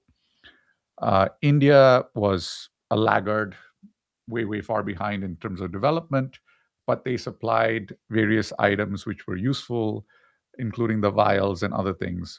And they are supplying a lot of the robotics data right now, which is being filmed by Indian outsourcing companies. So you can almost kind of see the same structure. It's the same structure of technological diffusion of some important product, and how that diffusion happens when there's a limited quantity of it, and how the US and the major powers decide to distribute it. It's almost uncanny in the sense that you can see the parallels. For the middle powers right now, I think largely they are locked out because they are not able to spend the money that the US is spending. They're not going to be able to buy, they're not going to spend $100 billion, $200 billion on NVIDIA chips. It's just not going to happen. And they also do not have the scale of technological stack capability that the Chinese have in order to try and reinvent the entire stack. They don't have that. So they're kind of stuck in the middle. And as a result, they will make various alliances with the powers. And I think that is basically what's going to happen. And it's not a bad thing. It's happened before during COVID. It'll happen again. It's not a big deal. But if you have to pick, are you going to try to go one way or the other? I mean, obviously the ideal strategy is probably somehow to try to play both sides off each other. Mhm. But obviously, if the competition really gets intense, I mean, maybe it doesn't even matter. I guess, there's one line of thought that like the top powers won't. There's so far, we've talked a lot about how we want to export the American AI stack and whatever, and use models to project our values and all that stuff. I think there's one very legitimate possibility that like when things really turn up to the point where the whole future is at stake on particular decisions around whether we can go forward with certain lines of research or deployments or what have you, that maybe all that just kind of fades to the background and nobody really cares. But there's maybe another future where we don't hit like such an insane RSI curve, and we're kind of in a somewhat, I don't want to say normal technology regime, but a little bit more normal technology regime where these considerations do continue to matter, and there's kind of this new Cold War of we want these countries in our camp, not the other camp. Do you, I mean, again, if you're one of these third countries and you have to choose, or you have to like have a rooting interest, do you feel like, my sense is that broadly the attitude has been more pro-America over time. But I just wonder if you feel like this changes that at all. It's complex because for middle powers, Russia and China do a lot of bribery. Gerhard Schroeder, former German chancellor, he was one of the board members of the gas pipeline that connected Russian gas to Germany. And he also lobbied for that Russian gas, right? So there's a fair amount of corruption in the middle powers where their leadership is often has financial interest in China. And they have stock holdings in the US, but they're getting paid by China. Sometimes it's through business deals, sometimes it's explicit, but whatever it is, there's a lot of economic activity going on. And so their leaders' personal predilections on what they want because it's of economic interest to them personally can differ from the interests of the nation. And to what extent those things get sorted out depends on the country, right? It's not as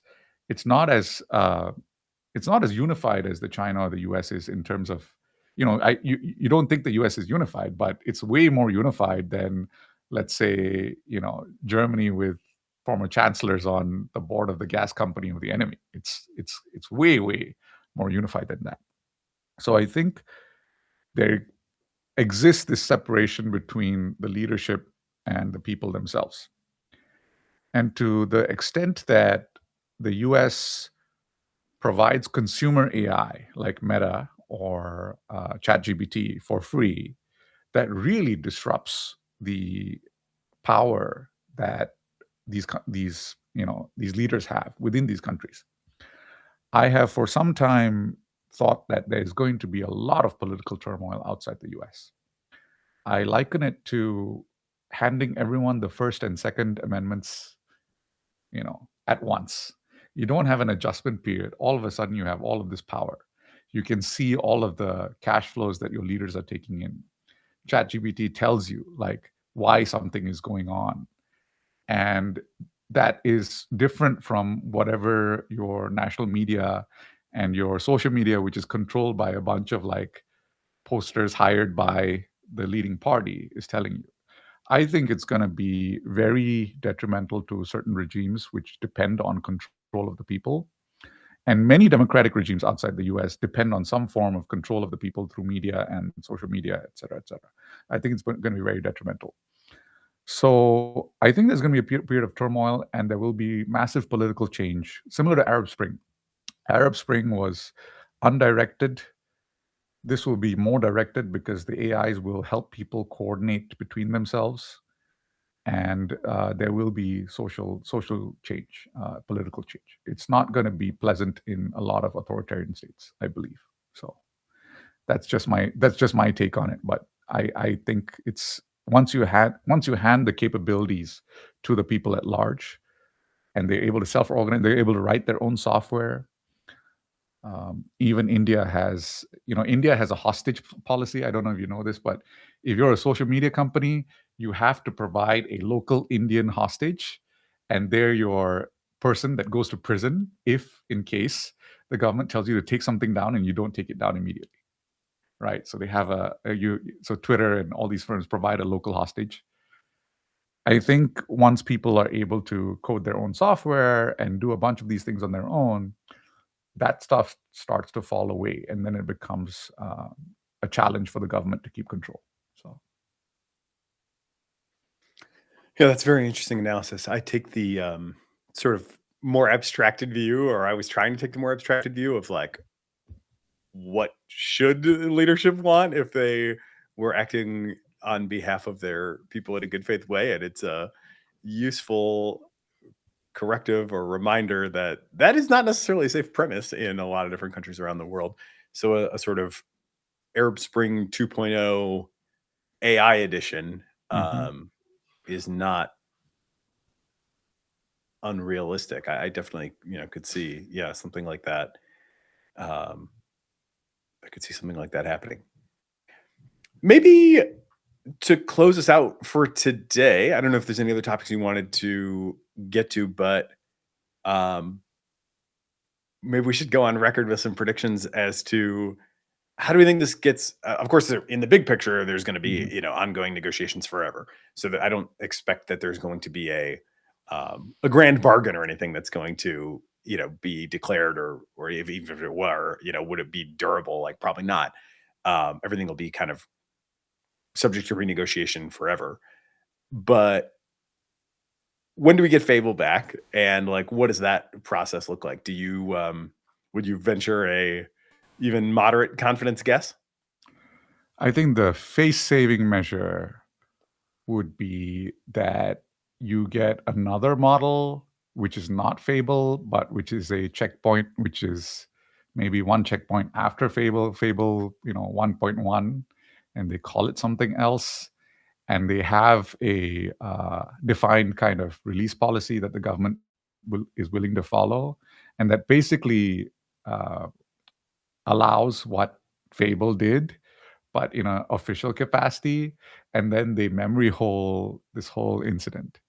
And so that gives the government the face-saving measure that they need, the policymakers, and that also gives the public and the companies, what they need. So, and then everyone's happy, right? So I think that would be an easy fix. Like, we're going to introduce a different model. Fable has been export controlled, and we may fight the government in courts with that, but we're not going to make a big deal out of it. So yeah, that would be an easy fix, I think. In the meantime, we get Fable 5.0.1. Yeah. And how soon do you think that happens? That I don't know. I would say that they can't hold it back more than 2 or 3 weeks, I think. I don't think, there's a lot of stuff which is now centering on this 4th of July celebration. If you haven't noticed, like all of government, Trump has gotten into this. All of government is going to celebrate, and that's why the Iran deal happened too. He doesn't really care what happens after the 60 days. He's like, I want it done. I want a clean 4th of July. I want the markets at an all-time high. I want SpaceX launching rockets on the day. I want everything to be perfect, right?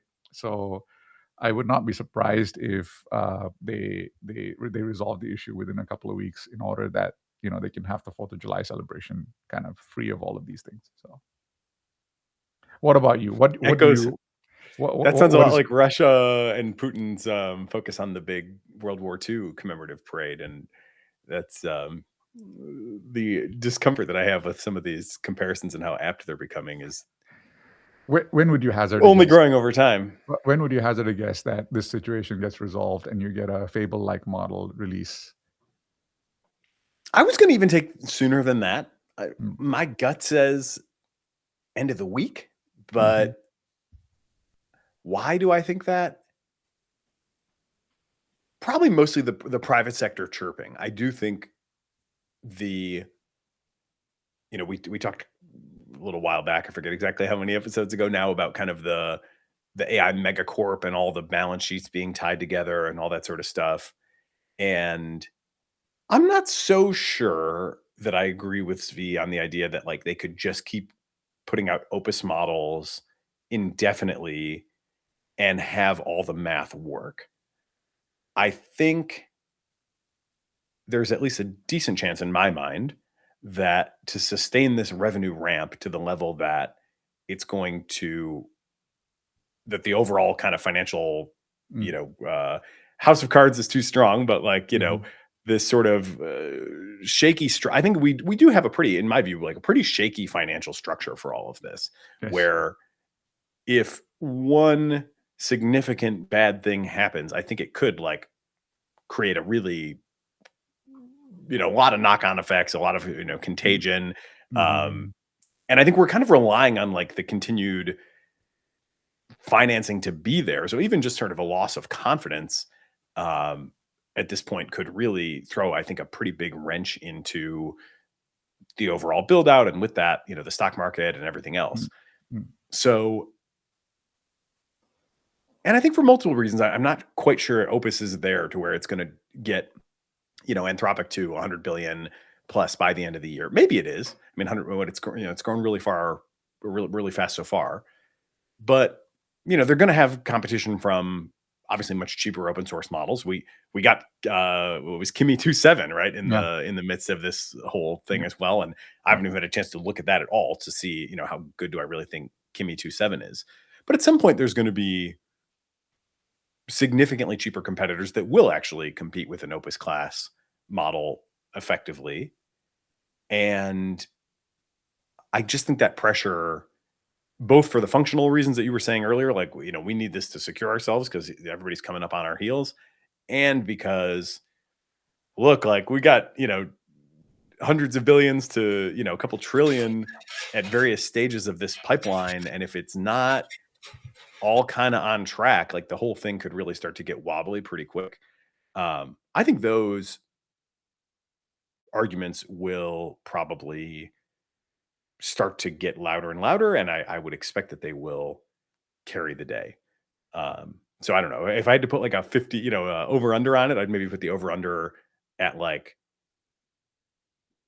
Friday of this week, which still means there's like, you know, half chance that it goes into next week. But I'm with you that I'd be pretty surprised if it goes more than a couple weeks.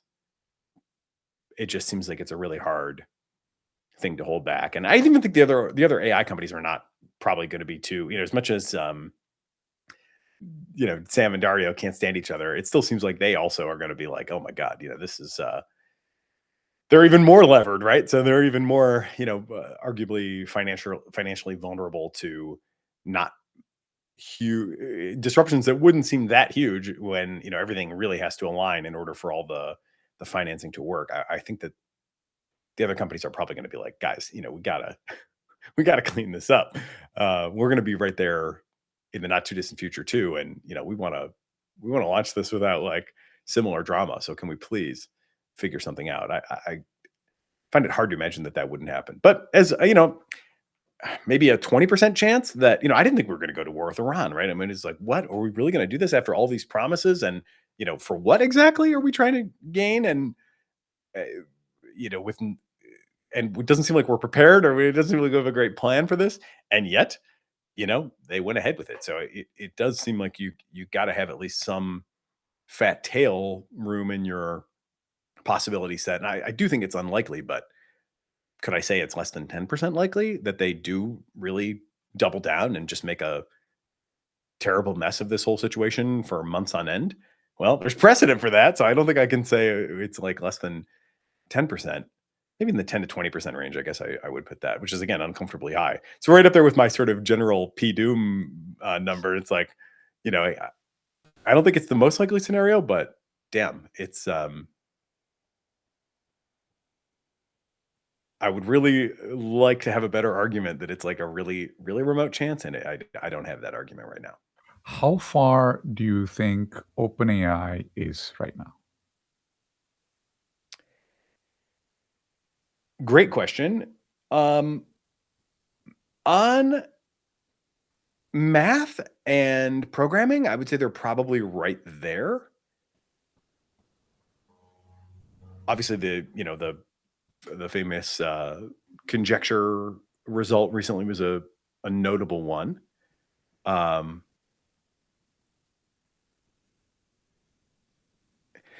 My guess is it's probably, like, benchmark wise and sort of verifiable task wise, not much different, or maybe even OpenAI internally could be a little bit ahead of what we've seen with Mythos Fable. I wouldn't be shocked, you know, if like we see an even higher score on Frontier Math 4, or, you know, even more of the sort of open questions answered by OpenAI models. I do suspect that Anthropic still has a significant lead in the general knowledge worker shape of the model, though. It's been interesting lately trying to use 5.5 in OpenClaw, and I still need to get my, you know, Hermes upgrade potentially going, and even just using Codex. It's, you know, it's very smart. It's very good at coding, but it's definitely not as polished, and it's definitely not as good at like kind of just getting what I wanted to do and doing the right thing. So my guess is that is probably the biggest gap that they have, and probably remains kind of substantial, albeit like hard to measure with a bunch of standardized tests, but maybe also still kind of easy to recognize when you just like throw it at, some very idiosyncratic workflow where you're just like, yeah, I can just tell if it's doing well or not. My guess is that Anthropic still has a meaningful lead there. Interesting. I wonder if Noam Brown, I think like about a week ago, he puts out this tweet that he says basically that, look, the performance on the benchmarks can be increased if you just increase the compute, the test time compute. So what you see on the performance of the benchmarks is that GPT 5.5 could reach higher levels of capability, but they're not applying the compute there. They're capping the compute at a certain level. It strikes me that may be true, that instead of showing advanced capability, they're trying to cater to their market and trying to push out the model to as many people as possible at the price point that they can make it affordable for people. And that the capability might have already been seen internally, but it doesn't make sense to deploy because it just takes too much compute and it's not economic. So perhaps. I wonder if that's true. I don't know. I mean, in general, taking the tweets of senior OpenAI people at face value and reading them as like true, but with details redacted, has served me very well over time. I'd say the vague posts are from like, and I'm not talking about Jimmy Apples or whatever, but like, from people that are known insiders. I've found from Sam to Noam to kind of that tier of people, I would say that they're generally telling the truth and just holding back on the details. So when he says like it's not clear that these models plateau and there's like you can run them indefinitely and get more value, I think he's telling the truth about that. I wouldn't be surprised at all to see that validated in public, potentially before too long. I do still think there's a little bit of a difference. I mean, he's, well, he also did the diplomacy game. So that was an interesting, and he's done poker. So he's done some of these interesting things where game theory meets kind of theory of mind. So I don't want to put him in the bucket of being like an all math guy, but I still do kind of feel intuitively like that probably doesn't extend that whole paradigm of like you can just keep running them forever and you keep getting better results in an auto research, in a nano GPT speed run, in a find the best way to pack these marbles into some container, like these sort of problems where you can get a measure of your progress and continue to optimize against that. Sure. Does my outline of questions for a podcast continue to get better with indefinite compute?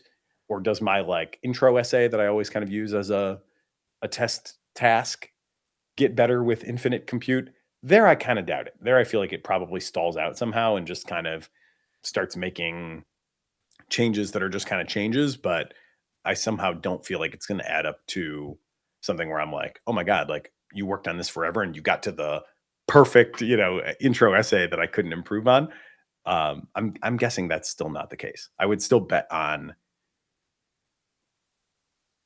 Anthropic, on Claude models broadly to continue to be just a little better at that for reasons that are a little bit hard to put a finger on, but that's certainly been the trend to date. Indeed. And on that note, Nathan, a pleasure as always.